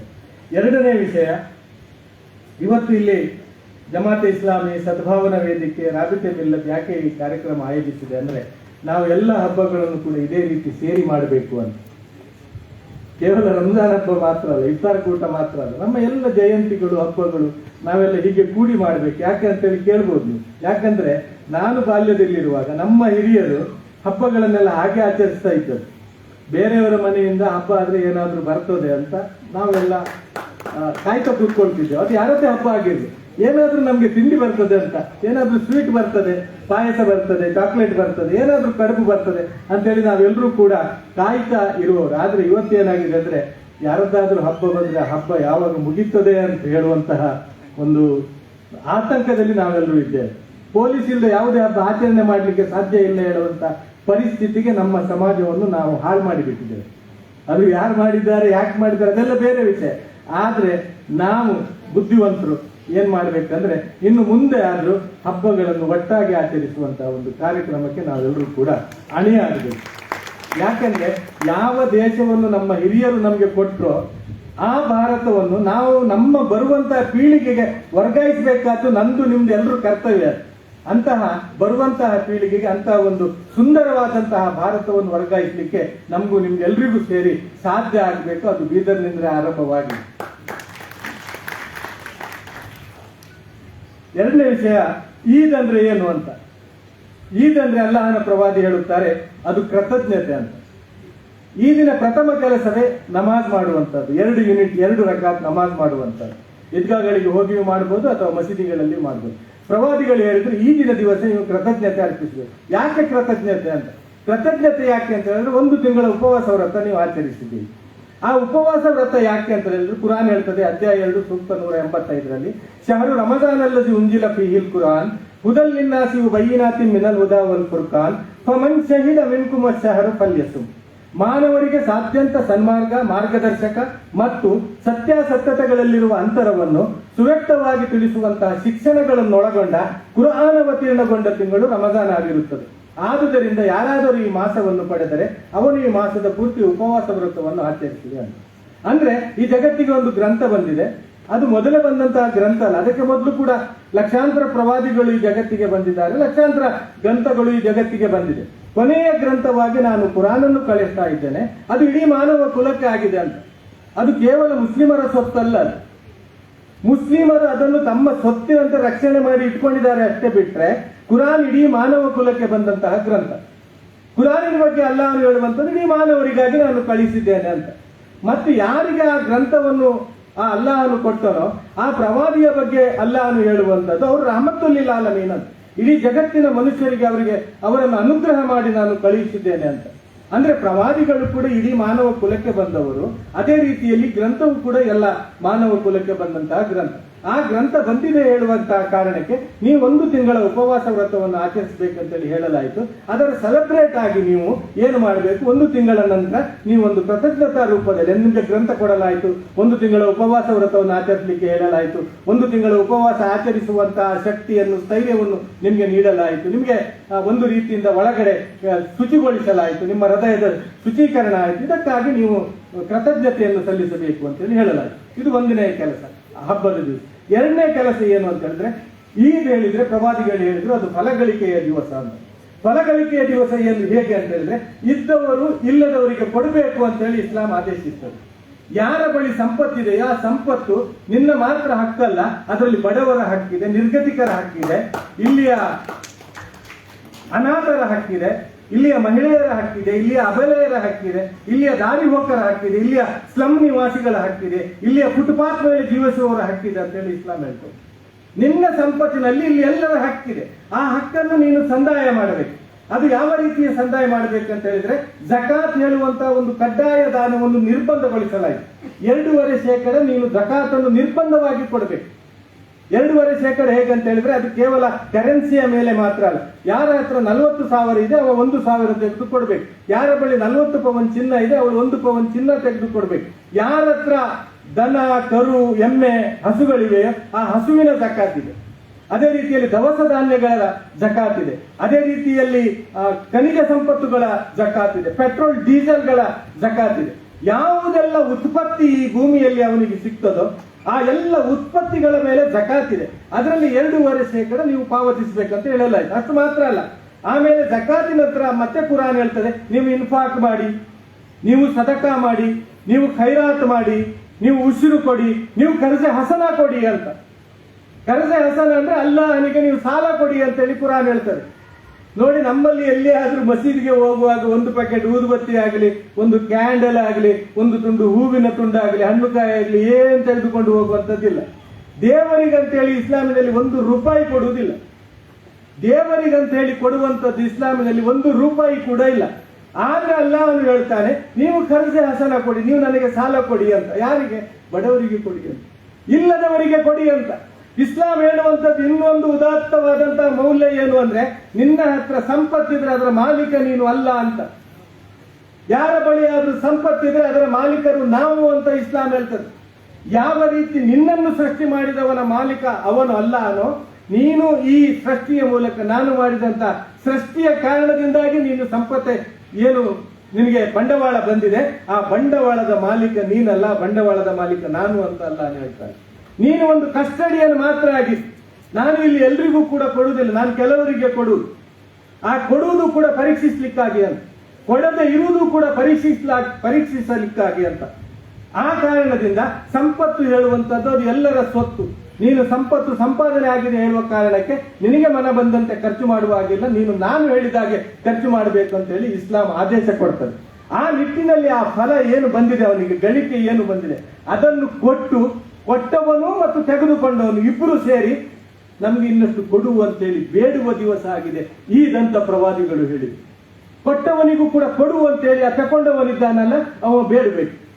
ಕೊಟ್ಟವನು ಕೂಡ ಹೇಳ್ಬೇಕು, ಈ ವರ್ಷ ನಾನು ಎಷ್ಟು ಕೊಟ್ಟಿದ್ದೆ ಅದಕ್ಕಿಂತ ಜಾಸ್ತಿ ನನಗೆ ಕೊಡ್ಲಿಕ್ಕೆ ಸಾಧ್ಯವಾಗಬೇಕು, ಅದಕ್ಕಾಗಿ ನನಗೆ ಇನ್ನಷ್ಟು ಕೊಡು, ನಾನು ಕೊಡ್ತೇನೆ ಬಡಬಗ್ಗರಿಗೆ ಅಂತೇಳಿ ಹೇಳಲಿಕ್ಕೆ ಸಾಧ್ಯ ಆಗ್ಬೇಕು. ಅದಕ್ಕೆ ಪ್ರವಾದಿಗಳು ಹೇಳ್ತಾರೆ ಇದು ಫಲಗಳಿಕೆಯ ದಿವಸವಾಗಿದೆ ಅಂತ. ಪ್ರವಾದಿಗಳು ಹೇಳಿದ್ರೆ ಈದ್ ಅಂತ ಹೇಳಿದ್ರೆ ಪ್ರಾಯಶ್ಚಿತ್ತದ ದಿವಸವಾಗಿದೆ ಅಂತ. ಪ್ರಾಯಶ್ಚಿತ್ತ ಅಂದ್ರೆ ಏನು? ಪ್ರಾಯಶ್ಚಿತ್ತ ಅಂತ ಹೇಳಿದ್ರೆ ತಾನು ಮಾಡಿದ ತಪ್ಪನ್ನು ಕ್ಷಮಿಸಿಕೊಳ್ಳುವುದು ಜನರಿಂದ. ನಾವು ಮನುಷ್ಯ ಸಮಾಜದಲ್ಲಿ ಇರುವವರಲ್ವಾ, ನಮ್ಮಲ್ಲಿ ಬಹಳಷ್ಟು ತಪ್ಪುಗಳು ಸಂಭವಿಸ್ತದೆ. ಕೇವಲ ಈಗಿನ ದಿವಸ ಹೊಸ ಬಟ್ಟೆಗಳನ್ನು ಧರಿಸುವುದು ಮಾತ್ರ ಅಲ್ಲ, ಕೇವಲ ಮನೆಯಲ್ಲಿದ್ದಂತ ಒಳ್ಳೆ ಬಟ್ಟೆಗಳಿಗೆ ಇಸ್ತ್ರಿ ಹಾಕಿ ಧರಿಸುವುದು ಮತ್ತು ಪರ್ಫ್ಯೂಮ್ ಅಥವಾ ಅತ್ತರ್ ಹಾಕುವುದು ಮಾತ್ರ ಅಲ್ಲ, ಆ ಪರ್ಫ್ಯೂಮ್ ಮತ್ತೆ ಅತ್ತರ್ ಹಾಕಿಕೊಂಡು ಆ ಬಟ್ಟೆ ಧರಿಸಿ ನನ್ನಿಂದ ಯಾರಿಗಾದ್ರೂ ತೊಂದರೆ ಆಗಿದ್ದಿದ್ರೆ ಅದನ್ನು ನೆನಪು ಮಾಡಿ ಈದಿನ ದಿವಸ ಪ್ರವಾದಿಗಳು ಹೇಳಿದ್ರು ನೀವು ಕ್ಷಮಿಸಿಕೊಳ್ಳಿ ಅಂತ. ನೀವು ಕ್ಷಮಿಸಿಕೊಳ್ಳಿ ಅಂತ ಹೇಳಿದ್ರು. ಯಾವಾಗ ನಿಮ್ಮ ಈದಾಗ್ತದೆ ಅಂದ್ರೆ ನಿಮಗೆ ಸಮಾಜದಲ್ಲಿ ಯಾರಾದ್ರೂ ಕ್ಷಮಿಸ್ಲಿಕ್ಕಿದ್ರೆ ನೀವು ಅವರ ಹತ್ರ ಕ್ಷಮಿಸಿಕೊಳ್ಬೇಕು. ಮತ್ತು ನಿಮಗೆ ಯಾರಾದ್ರೂ ತೊಂದರೆ ಕೊಟ್ಟದಿದ್ರೆ ಹಬ್ಬದ ದಿವಸ, ಖುಷಿಯ ದಿವಸ ನೀವು ಅವರನ್ನು ಕ್ಷಮಿಸಿ ಬಿಡಬೇಕು ಅಂತ ಪ್ರವಾದಿಗಳಲ್ಲಿ ಕೇಳ್ತಾರೆ. ಯಾಕೆ ಪ್ರವಾದಿಗಳೇ ಅಂತೇಳಿ ಪ್ರವಾದಿಗಳು ಹೇಳುತ್ತಾರೆ, ಅಲ್ಲಾಹನು ನಿಮ್ಮನ್ನು ಕ್ಷಮಿಸಬೇಕು ಅಂತೇಳಿ ನೀವು ಬಯಸುವುದಿಲ್ಲವೋ? ಅಲ್ಲಾಹನ ದಾಸರನ್ನು ನೀವು ಕ್ಷಮಿಸಿದ್ರೆ ಅಲ್ಲಾಹನು ನಿಮ್ಮನ್ನು ಕ್ಷಮಿಸುತ್ತಾನೆ ಅಂತೇಳಿ ಪ್ರವಾದಿ ಮುಹಮ್ಮದ್ ಸಲ್ಲಲ್ಲಾಹು ಅಲೈಹಿ ವಸಲ್ಲಂ ಅವರು ಈ ಜಗತ್ತಿಗೆ ತೋರಿಸಿಕೊಡ್ತಾರೆ. ಆ ಕಾರಣದಿಂದ ಪ್ರವಾದಿಗಳು ಹೇಳಿದ್ರು ಇದು ಪ್ರಾಯಶ್ಚಿತ್ತದ ದಿವಸ ಅಂತ. ಪ್ರವಾದಿಗಳು ಹೇಳಿದ್ರು ಈದ್ ಅಂದ್ರೆ ಶಾಂತಿಯ ದಿವಸ ಅಂತ. ಈದ್ ಅಂದ್ರೆ ಶಾಂತಿಯ ದಿವಸ ಅಂತ. ಹೇಗೆ ಶಾಂತಿ ಬಂತು? ಈದ್ನಲ್ಲಿ ಶಾಂತಿ ಏನಿದೆ? ಈದ್ನಲ್ಲಿ ಶಾಂತಿ ಹೇಗಿದೆ ಅಂದ್ರೆ ನೀನು 1 ತಿಂಗಳು ಉಪವಾಸ ವ್ರತ ಆಚರಿಸಿದೆಲ್ಲ, 1 ತಿಂಗಳು ಉಪವಾಸ ವ್ರತ ಆಚರಿಸಿ ನಿನಗೆ ಏನಾಯ್ತು? ತನ್ನಿಚ್ಛೆಯನ್ನು ದೇವ್ರ ಇಚ್ಛೆಗೆ ಪರಿಪೂರ್ಣವಾಗಿ ತಿರುಗಿಸಿ ಬಿಟ್ಟಿದ್ದೀನಿ. ನಿನಗೆ ಬಹಳ ಇಚ್ಛೆ ಇತ್ತು ತಿನ್ನುವುದು, ಕುಡಿಯುವುದು, ಲೈಂಗಿಕತೆಯಲ್ಲಿ ನಿನಗೆ ಬಹಳ ಇಚ್ಛೆ ಇತ್ತು, ಆರಾಮದಲ್ಲಿ ನಿನಗೆ ಬಹಳ ಇಚ್ಛೆ ಇತ್ತು. ಅಲ್ಲಾಹನು ಹೇಳಿದನು ಇಲ್ಲ, ನಿನಗೆ ತಿನ್ನುವುದಕ್ಕೆ, ಕುಡಿಯುವುದಕ್ಕೆ, ನಿನ್ನ ಲೈಂಗಿಕತೆಗೆ, ನಿನ್ನ ಆರಾಮಕ್ಕೆ ಒಂದು ಕಡಿವಾಣ ಇದೆ, ಒಂದು ಬ್ರೇಕ್ ಇದೆ. ಆ ಬ್ರೇಕ್ ನಾನು ಹಾಕ್ತಾ ಇದ್ದೇನೆ, ಅದನ್ನು ನೀನು ಪೂರೈಸಬೇಕು ಅಂತ ಹೇಳಿ. ಅಂದ್ರೆ ತನ್ನಿಚ್ಛೆಯಂತೆ ಬದುಕುವುದಲ್ಲ, ದೈವಿಚ್ಛೆಯಂತೆ ಬದುಕಬೇಕು ಅಂತ ಹೇಳಿ ಉಪವಾಸ ವ್ರತ ಕಲಿಸಿಕೊಡ್ತದೆ. ತನ್ನಿಚ್ಛೆಯಂತೆ ಬದುಕುವುದಲ್ಲ, ಇಚ್ಛಾನುಸಾರ ಬದುಕಲ್ಲ, ಬದಲಾಗಿ ಒಂದು ನಿಯಮಾನುಸಾರ ಬದುಕುವಂತೆ. ಯಾಕೆ ನಿಯಮಾನುಸಾರ ಬದುಕಬೇಕು ಮನುಷ್ಯನಿಗೆ? ಯಾಕೆ ನಿಯಮಾನುಸಾರ ಬದುಕಬೇಕು ಅಂದ್ರೆ ಇಡೀ ವಿಶ್ವ ಆ ದೇವ ನಿಯಮದಂತೆ ನಡೀತಾ ಇದೆ. ಇಡೀ ವಿಶ್ವ ಇದೆ ಅಲ್ಲ, ನಾವು ಆಕಾಶ ಲೋಕ ಕಾಣ್ತೇವಲ್ಲ, ನೀವು ಆವಾಗ ಕರೆಂಟ್ ಹೋದಾಗ ಇಲ್ಲಿ ಅಲ್ಲಿ ನಕ್ಷತ್ರಗಳು ಮೊಳಗಲಿಕ್ಕೆ ಶುರುವಾಯಿತು. ಎಲ್ಲ ಮೊಬೈಲ್ಗೆಲ್ಲ ಲೈಟ್ಗಳು ಬಂದಾಗ ಏನು ನಕ್ಷತ್ರಗಳು ಮೊಳಗುತ್ತಾ ಇದೇನೋ ಅಂತೇಳಿ ನಮ್ಗೆಲ್ಲರ ನಾವು ಮಾತಾಡಿಕೊಂಡೇವು. ನಕ್ಷತ್ರ ಮೊಳಗುತ್ತ ನೋಡಿ, ನಮ್ಮ ಪರಿಷತ್ನ ಅಧ್ಯಕ್ಷರು ನಗಾಡ್ತಾ ಇದ್ದಾರೆ. ನಾನು ಹೇಳಿದೆ ಅವರಿಗೆ ನಕ್ಷತ್ರಗಳು ಮೊಳಗುತ್ತಾ ಉಂಟು ಅಂತ. ಈ ನಕ್ಷತ್ರಗಳು, ಈ ಗ್ರಹಗಳು, ಈ ಚಂದ್ರ, ಈ ಸೂರ್ಯ ಇದೆಲ್ಲ ಸಾಮಾನ್ಯ ವಿಷಯಗಳಲ್ಲ. ವಿಜ್ಞಾನ ಹೇಳ್ತದೆ ಒಂದು ನಕ್ಷತ್ರ ಇನ್ನೊಂದು ನಕ್ಷತ್ರಕ್ಕೆ ಸ್ವಲ್ಪ ಟಚ್ ಆದ್ರೂ ಕೂಡ ಇಡೀ ಜಗತ್ತು 1-2 ನಿಮಿಷಗಳಲ್ಲಿ ಸುಟ್ಟು ಭಸ್ಮವಾಗ್ತದೆ ಅಂತ. ಆದ್ರೆ ಆಕಾಶ ಲೋಕ ಹೇಗಿದೆ? ಸೂರ್ಯ ಎಂದಾದ್ರೂ ಕೂಡ ಬೇಗ ಉದಯಿಸಿ ಬಿಟ್ಟ ಅಥವಾ ತಡವಾಗಿ ಅಸ್ತಮಿಸಿ ಬಿಟ್ಟ ಹೇಳುವಂಥದ್ದು ನಾವು ಎಲ್ಲಿಯಾದ್ರೂ ಜಗತ್ತಿನಲ್ಲಿ ದಾಖಲಾಗಿದೆ? ಎಲ್ಲಿಯಾದ್ರೂ ದಾಖಲು ಮಾಡಿದ್ದುಂಟ? ಇವತ್ತೇನೋ ಬೇಗ ಬಂದು ಬಿಟ್ಟ, ನನಗೆ ನಿದ್ರೆ ಆಗ್ಲಿಲ್ಲ ಹೇಳುವಂಥದ್ದು ಇದೆಯಾ? ಯಾವ ಟೈಮ್ ಫಿಕ್ಸ್ ಇದೆಯೋ ಸೂರ್ಯನಿಗೆ ಆ ಟೈಮಿಗೆ ಅದು ಉದಯ ಆಗ್ತದೆ. ಯಾವ ಟೈಮ್ ಫಿಕ್ಸ್ ಇದೆ ಅದೇ ಟೈಮಿಗೆ ಅದು ಅಸ್ತಮವಾಗ್ತದೆ. ಯಾವ ರೇಖೆಯಲ್ಲಿ ಎಷ್ಟು ಮೇಲೆ ಅವನಿಗೆ ಚಲಿಸಲಿಕ್ಕೆ ಹೇಳಲಾಗಿದೆ ಅಲ್ಲೇ ಚಲಿಸ್ತದೆ. ಅದು ಎಂದೂ ಕೂಡ ಮೇಲೆ ಹೋಗ್ಲಿಲ್ಲ. ಮೇಲೆ ಹೋದ್ರೆ ನಮ್ಗೆ ಚಳಿಯಿಂದ ಇಲ್ಲಿ ಬದುಕಲಿಕ್ಕೆ ಸಾಧ್ಯವಾಗ್ತಾ ಇರಲಿಲ್ಲ. ಸೈನ್ಸ್ ಪ್ರೂವ್ ಮಾಡುವಂತಹ ಸಿಸ್ಟಮ್ಗಳಿದೆಲ್ಲ. ಸ್ವಲ್ಪ ಕೆಳಗೆ ಬಂದು ಬಿಟ್ರೆ, ಈಗಲೇ ಈ ಬೀದರ್ನಲ್ಲಿ 40 ಡಿಗ್ರಿ ಸೆಲ್ಸಿಯಸ್ ಇದೆ, ಅವ ಸ್ವಲ್ಪ ಕೆಳಗೆ ಬಂದು ಬಿಟ್ರೆ ನಮ್ಗೆ ಇಲ್ಲಿ ಬಟ್ಟೆ ಹಾಕ್ಲಿಕ್ಕೆ ಕೂಡ ಸಾಧ್ಯ ಆಗ್ಲಿಕ್ಕಿಲ್ಲ. 60-70 ಡಿಗ್ರಿ ಆಗಿ ಹೋಗ್ಬೋದು. ಆ ಒಂದು ನಿಯಮಕ್ಕೆ ಅನುಗುಣವಾಗಿ ಅದು ಅದರ ಕೆಲಸವನ್ನು ಮಾಡ್ತಾ ಇದೆ. ಸೂರ್ಯನಾಗ್ಲಿ, ಚಂದ್ರನಾಗ್ಲಿ, ನಕ್ಷತ್ರ ಆಗ್ಲಿ, ಗ್ರಹಗಳಾಗ್ಲಿ, ಗ್ಯಾಲಕ್ಸಿಗಳಾಗ್ಲಿ, ಏನೆಲ್ಲ ಆಕಾಶ ಲೋಕದಲ್ಲಿದೆಯೋ ಅದೆಲ್ಲವೂ ಕೂಡ ದೇವ ನಿಯಮಕ್ಕೆ ಬದ್ಧವಾಗಿದೆ. ನಾನು ಸಾಗರ ತೀರದಲ್ಲಿ ಹುಟ್ಟಿದವನು, ಅಲ್ಲೇ ಬದುಕಿದವನು. ಉಡುಪಿ ಅಂತ ಹೇಳಿದ್ರೆ ಸಾಗರದ ತೀರ. ಸಾಗರದಲ್ಲಿ ಎಷ್ಟು ಜಾತಿಯ ಮೀನುಗಳಿಲ್ಲ, ಎಷ್ಟು ಜಾತಿಯ ಮೀನುಗಳಿಲ್ಲ. ಇಷ್ಟು ಸಣ್ಣ ಮೀನಿನಿಂದ ಹಿಡಿದು ದೊಡ್ಡ ದೊಡ್ಡ ತಿಮಿಂಗಿಲಗಳು ಸಾಗರದಲ್ಲಿವೆ. ಎಂದೂ ಕೂಡ ಅಲ್ಲಿ ಕೋಮುಗಲ್ಲವೇ ನಡೀಲಿಲ್ಲ. ಗಲಭೆ ನಡೆದು ಎಂದೂ ಕೂಡ ಮೀನುಗಳು ಸತ್ತು ಕಡಲ ತೀರಕ್ಕೆ ಬರಲಿಲ್ಲ. ಇಷ್ಟರ ತನಕವೂ ಕೂಡ ಕಡಲಿಗೆ ಹೋಗಿ ಮೀನು ತರುವುದು ಬಿಟ್ಟರೆ, ಆ ಕಡಲಿಗೆ ಹೋಗಿ ಮೀನು ತರುವಾಗ ಕೇವಲ ಬಲೆಗಳನ್ನು, ಬೋಟುಗಳನ್ನು ಮಾಡುವುದು ಬಿಟ್ಟರೆ ಒಂದು ದಿವಸವೂ ಕೂಡ ಯಾವ ಮೀನುಗಾರನು ಮೀನಿಗೆ ಹಾಕ್ಲಿಕ್ಕೆ ಆಹಾರ ತೆಗೆದುಕೊಂಡು ಹೋದದ್ದಿಲ್ಲ. ಯಾರು ಆ ಮೀನುಗಳಿಗೆ ಉಣಿಸಿದವನು? ಇಷ್ಟು ವರ್ಷದಿಂದ ಉಣಿಸ್ತಾ ಇದ್ದಾನಲ್ಲ, ಇಷ್ಟು ವರ್ಷದಿಂದ ಕುಡಿಸ್ತಾ ಇದ್ದಾನಲ್ಲ. ಒಂದೊಂದು ದಿವಸಕ್ಕೆ ಕೋಟ್ಯಾಂತರ ರೂಪಾಯಿ ಮೀನುಗಳು ಮೇಲೆ ಬರ್ತದಲ್ಲ. ಒಂದು ದೊಡ್ಡ ರಫ್ತು ಉದ್ಯಮ ಅಲ್ವಾ ನಮ್ದು? ಯಾರು ಕುಡಿಸಿದವನು, ಯಾರು ತಿನ್ನಿಸಿದವನು? ಒಂದು ಸಿಸ್ಟಮ್ ಪ್ರಕಾರ, ಒಂದು ದೇವ ನಿಯಮದ ಪ್ರಕಾರ ಆ ಸಾಗರದಲ್ಲಿ ಕೆಲಸಗಳು ನಡೀತಾ ಇದೆ. ಅಲ್ಲಿ ಜೀವನ ನಡೀತಾ ಇದೆ, ಅಲ್ಲಿ ಸಂತಾನ ಉತ್ಪತ್ತಿ ಆಗ್ತಾ ಇದೆ. ಒಂದೊಂದು ಮೀನು ಕೋಟ್ಯಾಂತರ ಮೀನುಗಳಿಗೆ ಜನ್ಮ ಕೊಡ್ತದೆ. ಒಂದೊಂದು ಮೊಟ್ಟೆಗಳಲ್ಲಿ ಕೋಟ್ಯಾಂತರ ಮೀನುಗಳ ಅಭಿವೃದ್ಧಿ ಆಗ್ತದೆ. ಕಾಡಿದೆ ಅಲ್ಲ, ಕಾಡಿನ ಪ್ರಾಣಿಗಳು ಹೇಳ್ತೇವೆ ನಾವು. ಕಾಡಿನ ಪ್ರಾಣಿಗಳು ಕೂಡ ನಾಡಿಗೆ ಬರಲಿಲ್ಲ. ಕಾಡಿನ ಪ್ರಾಣಿಗಳು ನಾಡಿಗೆ ಯಾವಾಗ ಬಂದದ್ದಂದ್ರೆ ಮನುಷ್ಯ ಹೋಗಿ ಕಾಡು ಕಡಿಲಿಕ್ಕೆ ಆರಂಭ ಮಾಡಿದರು. ಕಾಡಿಗೆ ತನ್ನ ದುರಾಸೆ ಹೆಚ್ಚಾಗಿ ಕಾಡಿಗೆ ಬೆಂಕಿ ಇಟ್ಟಾಗ ಆ ಕಾಡಿನ ಪ್ರಾಣಿಗಳು ನಾಡಿಗೆ ಬಂತೆ ಹೊರತು ಇತಿಹಾಸದಲ್ಲಿ ಕಾಡಿನ ಪ್ರಾಣಿಗಳು ನಾಡಿಗೆ ಬಂದದ್ದಿಲ್ಲ. ಕಾಡಿನ ಪ್ರಾಣಿಗಳು ನಾಡಿಗೆ ಬಂದು ಬಿಟ್ರೆ ಇಲ್ಲಿ ಯಾರು ನಾವು ಜೀವಂತ ಇರ್ಲಿಕ್ಕೆ ಸಾಧ್ಯ ಇಲ್ಲ. ಅದು ಒಂದು ನಿಬಂಧನೆಗೆ ಬದ್ಧವಾಗಿದೆ, ಅದು ಒಂದು ದೇವ ನಿಯಮಕ್ಕೆ ಬದ್ಧವಾಗಿದೆ. ಅದನ್ನು ದೇವನು ಹಿಡಿದು ಇಟ್ಟಿದ್ದಾನೆ. ವಿಜ್ಞಾನ ಹೇಳ್ತದೆ ಭೂಮಿಗಿಂತ ಸಾಗರ ಮೇಲೆ ಇದೆ, ಸಾಗರದ ನೀರು ಮೇಲೆ ಇದೆ. ನೀವು ಹೆಚ್ಚು ಪೊಲ್ಯೂಷನ್ ಇಲ್ಲಿ ಹರಡಬಾರದು. ಪೊಲ್ಯೂಷನ್ ಹರಡಿದಾಗ ಏನಾಗ್ತದೆ ಹೇಳಿದ್ರೆ ಹಿಮ ಕರಗುತ್ತದೆ. ಹಿಮ ಕರೆದು ಕರಗಿದ್ರೆ ಆ ಸಾಗರ ಮತ್ತೆ ಉಕ್ಕೇ ಇರ್ತದೆ. ಆವಾಗ ನೀವು ಎಲ್ಲ ಸರ್ವನಾಶವಾಗಿ ಹೋಗ್ತೀರಿ ಅಂತ ಹೇಳ್ತಾರೆ. ವಿಜ್ಞಾನ ಹೇಳ್ತಾ ಇದೆ, ಸಾಬೀತುಪಡಿಸ್ತಾ ಇದೆ. ಆದ್ರೆ ಸಾಗರ ಎತ್ತರದಲ್ಲಿ ಇದ್ದು ಕೂಡ ಸಾಗರದ ನೀರು ನಾಡಿಗೆ ಬರಲಿಲ್ಲ. ಯಾಕಂತ ಹೇಳಿದ್ರೆ ಅದಕ್ಕೊಂದು ಗಡಿ ಹಾಕಲಾಗಿದೆ. ಅದಕ್ಕೊಂದು ಗಡಿ ಇದೆ. ಅದು ಇಚ್ಛಾನುಸಾರ ಬದುಕುವುದಿಲ್ಲ, ಅದು ನಿಯಮಾನುಸಾರ ಬದುಕು ಬರ್ತದೆ. ಇಚ್ಛಾನುಸಾರ ಬದುಕುವುದಿದ್ದರೆ ಅದು ಮನುಷ್ಯ ಜೀವಿ ಮಾತ್ರ, ಅದು ಮನುಷ್ಯ ಜೀವಿ ಮಾತ್ರ. ಯಾಕೆ ಇಲ್ಲಿ ಶಾಂತಿ ಇಲ್ಲ ಅಂದ್ರೆ ಇಲ್ಲಿ ದೇವ ನಿಯಮದ ಪಾಲನೆ ಆಗಲಿಲ್ಲ. ಎಲ್ಲಿ ದೇವ ನಿಯಮದ ಪಾಲನೆ ಆಗಿದೆಯೋ ಅಲ್ಲಿ ಶಾಂತಿ ಇದೆ. ಇಲ್ಲಿ ದೇವ ನಿಯಮದ ಪಾಲನೆ ಆಗಲಿಲ್ಲ. ನಾವೆಲ್ಲ ದೇವರು ಯಾರು ಅಂತ ಹೇಳಿ ಅರಿತುಕೊಂಡಿಲ್ಲ. ಎಲ್ರು ಹೇಳಿದ್ರು ಇಲ್ಲಿ ದೇವರು ಯಾರು ಅಂತ, ದೇವರು ಒಬ್ಬನೇ ಹೇಳಿದ್ರು. ದೇವರೇ, ನಾವೆಲ್ಲ ದೇವರನ್ನು ಮಂದಿರ, ಮಸೀದಿ, ಚರ್ಚ್ಗಳಲ್ಲೆಲ್ಲ ಹುಡುಕುತ್ತಾ ಇದ್ದೇವೆ. ನಾವು ಧರ್ಮವನ್ನೆಲ್ಲ ಹುಡುಕುವುದು ಎಲ್ಲಿ ಗೊತ್ತಾ? ಮಸೀದಿಗಳಲ್ಲಿ, ಚರ್ಚ್ಗಳಲ್ಲಿ, ದೇವಸ್ಥಾನಗಳಲ್ಲಿ ಧರ್ಮಗಳನ್ನು ನಾವು ಹುಡುಕುತ್ತಾ ಇದ್ದೇವೆ. ಸತ್ಯ ಹೇಳ್ತೇನೆ ನನ್ನ ಸಹೋದರ ಸಹೋದರಿಯರೇ, ಧರ್ಮಗಳು ಯಾವುದು ಚರ್ಚ್, ಮಂದಿರ, ಮಸೀದಿಗಳಲ್ಲಿ ಇಲ್ಲ. ನೆನಪಿಟ್ಕೊಳ್ಳಿ, ಇದು ಜಗತ್ತಿನ ಸತ್ಯ. ಮಾನವ ನಿರ್ಮಾಣ ಮಾಡಿದ ಇಟ್ಟಿಗೆಗಳ ಆ ಗೂಡಿನ ಒಳಗೆ ದೇವರು ಕೊಟ್ಟಂತಹ ಧರ್ಮ ಇಲ್ಲ. ಧರ್ಮ ಇಡುವುದು ದೇವರು ಕಟ್ಟಿದಂತ ಈ ಅಸ್ಥಿ ಪಂಜರದ ಒಳಗೆ ಹೃದಯ ಹೇಳುವಂತದ್ದಿದೆ ಅಲ್ಲ, ಅಲ್ಲಿ ಇದೆ ಧರ್ಮ, ಅಲ್ಲಿ ಇದೆ ಧರ್ಮ. ಯಾರಾದ್ರೂ ಮಸೀದಿ ಕೆಡವಿ, ಮಂದಿರ ಕೆಡವಿ, ಚರ್ಚ್ ಕೆಡವಿ, ನಾವು ಧರ್ಮವನ್ನು ಕೆಡವುತ್ತೇವೆ ಅಂತ ಹೇಳಿದ್ರೆ ಅವರಿಗೆ ಹುಚ್ಚು ಅಂತೇಳಿ ಹೇಳಬೇಕಾಗ್ತದೆ. ಮಂದಿರ, ಮಸೀದಿ, ಚರ್ಚ್ಗಳಲ್ಲಿ ಧರ್ಮ ಇಲ್ಲ, ಮನುಷ್ಯನ ಹೃದಯದಲ್ಲಿ ಧರ್ಮ ಇದೆ. ಇದು ನಮ್ಗೆ ಸಾಬೀತುಪಡಿಸಲಿಕ್ಕೆ ಸಾಧ್ಯವಾಗಬೇಕು. ಅಲ್ಲಾಹನ ಪ್ರವಾದಿ ಹೇಳಿದ್ರು ಇದು ಶಾಂತಿಯ ದಿನವಾಗ್ತದೆ. ಯಾಕಂತ ಹೇಳಿದ್ರೆ ನಾವು ಶಾಂತಿ ಎಲ್ಲ ಹುಡುಕುವುದೆಲ್ಲಿ? ನಾವೆಲ್ಲ ಶಾಂತಿ ಹುಡುಕುತ್ತಾ ಇರುವುದು ಶರಾಬು ಬಾಟಲ್ಗಳಲ್ಲಿ, ನಾವು ಶಾಂತಿ ಹುಡುಕುತ್ತಾ ಇರುವುದು ಡ್ರಗ್ಸ್ಗಳಲ್ಲಿ. ನಮ್ಮ ವಿದ್ಯಾರ್ಥಿಗಳು ಇವತ್ತು ಡ್ರಗ್ಸ್ಗೆ ಬಲಿಯಾಗ್ತಾ ಇದ್ದಾರೆ. ಯಾಕೆ? ಅವರಿಗೆ ಶಾಂತಿ ಬೇಕು, ಅವರಿಗೆ ನೆಮ್ಮದಿ ಬೇಕು. ನಾವು ಶಾಂತಿ ನೆಮ್ಮದಿ ಹುಡುಕುತ್ತಾ ಇರುವಂತದ್ದು ವ್ಯಭಿಚಾರದಲ್ಲಿ. ನಾವು ಶಾಂತಿ ಮತ್ತು ನೆಮ್ಮದಿಯನ್ನು ಬಂಡವಾಳದಲ್ಲಿ ಹುಡುಕುತ್ತಾ ಇದ್ದೇವೆ. ನಾವು ಶಾಂತಿ ಮತ್ತು ನೆಮ್ಮದಿಯನ್ನು ಸಮಾಜದಿಂದ, ಪಲಾಯನದಿಂದ ಹುಡುಕುತ್ತಾ ಇದ್ದೇವೆ. ಸಮಾಜದಲ್ಲಿ ಹೆಂಡತಿ ಮಕ್ಕಳು ಇಲ್ಲ ಅಂದ್ರೆ ನಮ್ಗೆ ಶಾಂತಿ ಸಿಗ್ತದೆ ಅಂತ ಹೇಳಿ ಮದುವೆ ಆಗದೆ ನಾವು ದೇಶ ಪರ್ಯಟನೆ ಮಾಡಲಿಕ್ಕೆ ಹೊರಟಿದ್ದೇವೆ. ಕುರಾನ್ ಹೇಳ್ತದೆ, ಅಲಾ ಬಿಜಿಕ್ರಿಲ್ಲಾಹಿ ತತ್ಮಇನ್ನಲ್ ಕುಲೂಬ್ ಅಂತ.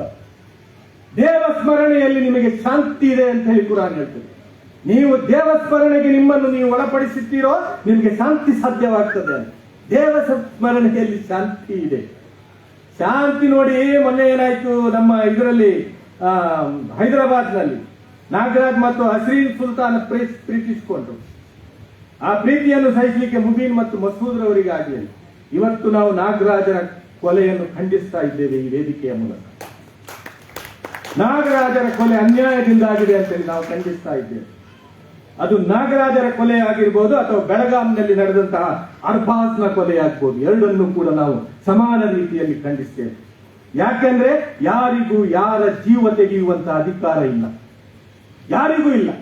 ಯಾರು ಯಾರ ಜೀವವನ್ನು ತೆಗೆದರೂ ಕೂಡ ಈ ಸುಸಂಸ್ಕೃತವಾದಂತಹ ಮನುಷ್ಯ ಸಮಾಜ ಇದೆಯಲ್ಲ, ಅದು ಖಂಡಿಸಬೇಕಾಗ್ತದೆ. ಯಾಕಂತ ಹೇಳಿದ್ರೆ ಜೀವ ತೆಗೆಯುವಂತಹ ಅಧಿಕಾರ ಇರುವುದು ಯಾರಿಗೆ ಜೀವ ಕೊಡುವ ಅಧಿಕಾರ ಇದೆ ಅವನಿಗೆ ಮಾತ್ರ. ಯಾರಿಗೆ ಜೀವ ಕೊಡುವ ಅಧಿಕಾರ ಇದೆ ಅವನಿಗೆ ಮಾತ್ರ ಜೀವ ತೆಗೆಯುವಂತಹ ಅಧಿಕಾರ ಇರಬೇಕು. ಕೊಲೆ ಎಂದೂ ಕೂಡ ಸಮಸ್ಯೆಗೆ ಪರಿಹಾರ ಆಗುವುದಕ್ಕೆ ಸಾಧ್ಯ ಇಲ್ಲ. ಯಾವ ಕೊಲೆಯು ಯಾವುದೇ ಸಮಸ್ಯೆಗೆ ಪರಿಹಾರವಲ್ಲ, ಯಾವುದೇ ರಕ್ತ ಯಾವುದೇ ಸಮಸ್ಯೆಗೆ ಪರಿಹಾರ ಅಲ್ಲ ಹೇಳುವಂತಹ ಧರ್ಮ ಬೋಧನೆಗಳಿವೆ ಅಲ್ಲ. ಧರ್ಮ ಬೋಧನೆಗಳನ್ನು ನಮಗೆ ಸಾರಬೇಕಾಗಿದೆ.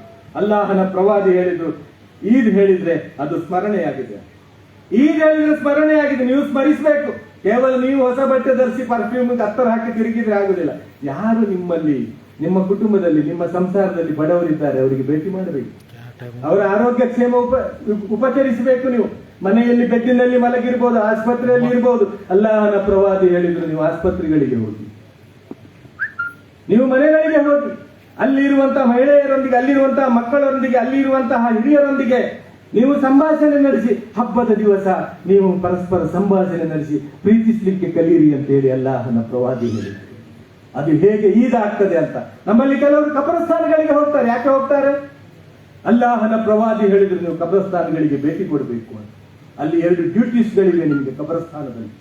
ಆ 2 ಡ್ಯೂಟೀಸ್ಗಳು ಯಾವುದು ಅಂದ್ರೆ, ಅಲ್ಲಿ ಸತ್ತು ಮಣ್ಣಾಗಿ ಹೋಗಿದ್ದಾರಲ್ಲ, ಕಳೆದ ಬಾರಿ ನನ್ನ ಜೊತೆ ಹಬ್ಬದಲ್ಲಿದ್ರು, ನನ್ನ ತಂದೆ ಆಗಿರ್ಬೋದು, ನನ್ನ ತಾಯಿ ಆಗಿರ್ಬೋದು, ಅದು ಕೊರೋನಾದಲ್ಲಿ ಬಹಳಷ್ಟು ಮಂದಿ ತೀರಿ ಹೋದ್ರು, ಬಹಳಷ್ಟು ಮಂದಿ ತೀರಿ ಹೋದ್ರು. ಅಂತವರೆಲ್ಲ ಅಲ್ಲಿ ಮಲಗಿದ್ದಾರಲ್ಲ ಕಬ್ರಸ್ಥಾನಗಳಲ್ಲಿ. ಅಲ್ಲಾಹನ ಪ್ರವಾದಿ ಹೇಳಿದ್ರು, ಅವರಿಗೆ ಪ್ರಾರ್ಥಿಸ್ಲಿಕ್ಕಾಗಿ ನೀವು ಕಬ್ರಸ್ಥಾನಗಳಿಗೆ ಹೋಗಬೇಕು ಅಂತ. ಯಾವ ರೀತಿ ಜೀವಂತ ಮನುಷ್ಯನಿಗೆ ಆಹಾರ ಮತ್ತು ಪಾನೀಯದ ಅಗತ್ಯ ಇದೆಯೋ, ನಿಮ್ಮ ಮೃತರಿಗೆ ನಿಮ್ಮ ಪ್ರಾರ್ಥನೆಗಳ ಅಗತ್ಯ ಇದೆ ಅಂತ ಪ್ರವಾದಿ ಮುಹಮ್ಮದ್ ಸಲ್ಲಲ್ಲಾಹು ಅಲೈಹಿ ವಸಲ್ಲಂ ಅವರು ಜಗತ್ತಿಗೆ ಹೇಳಿಕೊಟ್ಟರು. ಒಂದನೆಯ ಡ್ಯೂಟಿ ಅದು. ಎರಡನೆಯ ಡ್ಯೂಟಿ ಏನು ಅಂದ್ರೆ, ಬರುವ ಹಬ್ಬಕ್ಕೆ ಈದಿಗೆ ನಾನು ಇದ್ದೇನೋ ಇಲ್ಲವೋ, ನನಗೂ ಕೂಡ 6 ಅಡಿ 1.5 ಅಡಿ ಬಂದು ಇಲ್ಲಿ ಮಲಗಬೇಕಾಗಿತ್ತು. ನನ್ನ ಹಿರಿಯರು ಬಂದು ಮಲಗಿದ್ದಾರೆ, ನನಗೂ ಬಂದು ಮಲಗಬೇಕಾಗ್ತದೆ ಹೇಳುವಂತಹ ಪ್ರಜ್ಞೆ ಇದೆಯಲ್ಲ, ಸತ್ಯ ಇದೆಯಲ್ಲ, ಆ ವಾಸ್ತವಿಕತೆ ಇದೆಯಲ್ಲ, ಅದು ಹಬ್ಬದ ದಿವಸವೂ ಕೂಡ ನಿನಗೆ ನೆನಪಿಗೆ ಬರಬೇಕು. ಹಬ್ಬ ಬೇರೆಯವರಿಗೆ ಸಮಸ್ಯೆ ಕೊಡುವಂತಹದ್ದಾಗಬಾರ್ದು, ಬೇರೆಯವರಿಗೆ ಕಣ್ಣೀರು ತರಿಸುವಂತಹದ್ದಾಗಬಾರ್ದು. ಅದಕ್ಕಾಗಿ ಇಸ್ಲಾಮಿನ ಹಬ್ಬಗಳಲ್ಲಿ ಪಟಾಕಿಗಳನ್ನು ಸುಡುವುದು ನಿಷೇಧಿಸಲಾಗಿದೆ. ಯಾವುದೇ ಪಾರ್ಟಿಗಳಿಲ್ಲ, ಯಾವುದೇ ಮದ್ಯದ ಶರಾಬುಗಳ ಪಾರ್ಟಿ ನಡೆಯುವುದಿಲ್ಲ. ಈದ್ಗಳಲ್ಲಿ ಯಾವುದೇ ಪಟಾಕಿಗಳು ಹೊಡೆಯುವುದಿಲ್ಲ. ಯಾವ ಸಮಾಜಕ್ಕೆ ಯಾವುದೇ ಸಮಸ್ಯೆಗಳಾಗುವುದಿಲ್ಲ, ಯಾವುದೇ ಮುನ್ಸಿಪಾಲಿಟಿಗಳಿಗೆ ಸಮಸ್ಯೆಯಾಗುವುದಿಲ್ಲ ಈದ್ ಉಲ್ ಫಿತರ್ ಮತ್ತು ಈದ್ ಉಲ್ ಅಜ್ಹಾಗಳಲ್ಲಿ. ಯಾಕಂದ್ರೆ ಇದು ಸಾಮಾಜಿಕ ಬದ್ಧತೆ ಉಳ್ಳಂತಹ ಹಬ್ಬವಾಗಿ ಆಚರಿಸಬೇಕಂತ ಪ್ರವಾದಿ ಮುಹಮ್ಮದರು ಈ ಜಗತ್ತಿಗೆ ತೋರಿಸಿಕೊಟ್ಟಿದ್ದಾರೆ. ಪ್ರವಾದಿ ಮುಹಮ್ಮದರು ಹೇಳಿದರು ಇದು ಸ್ಮರಣೆಯ ದಿನವಾಗಿದೆ ಅಂತ. ಕೊನೆಯದಾಗಿ ಪ್ರವಾದಿಗಳು ಹೇಳುತ್ತಾರೆ, ಈದ್ ಅಂದ್ರೆ ಅದು ವಿಜಯದ ದಿನವಾಗಿದೆ. ಹೇಗೆ ವಿಜಯ ಆಗ್ತದೆ?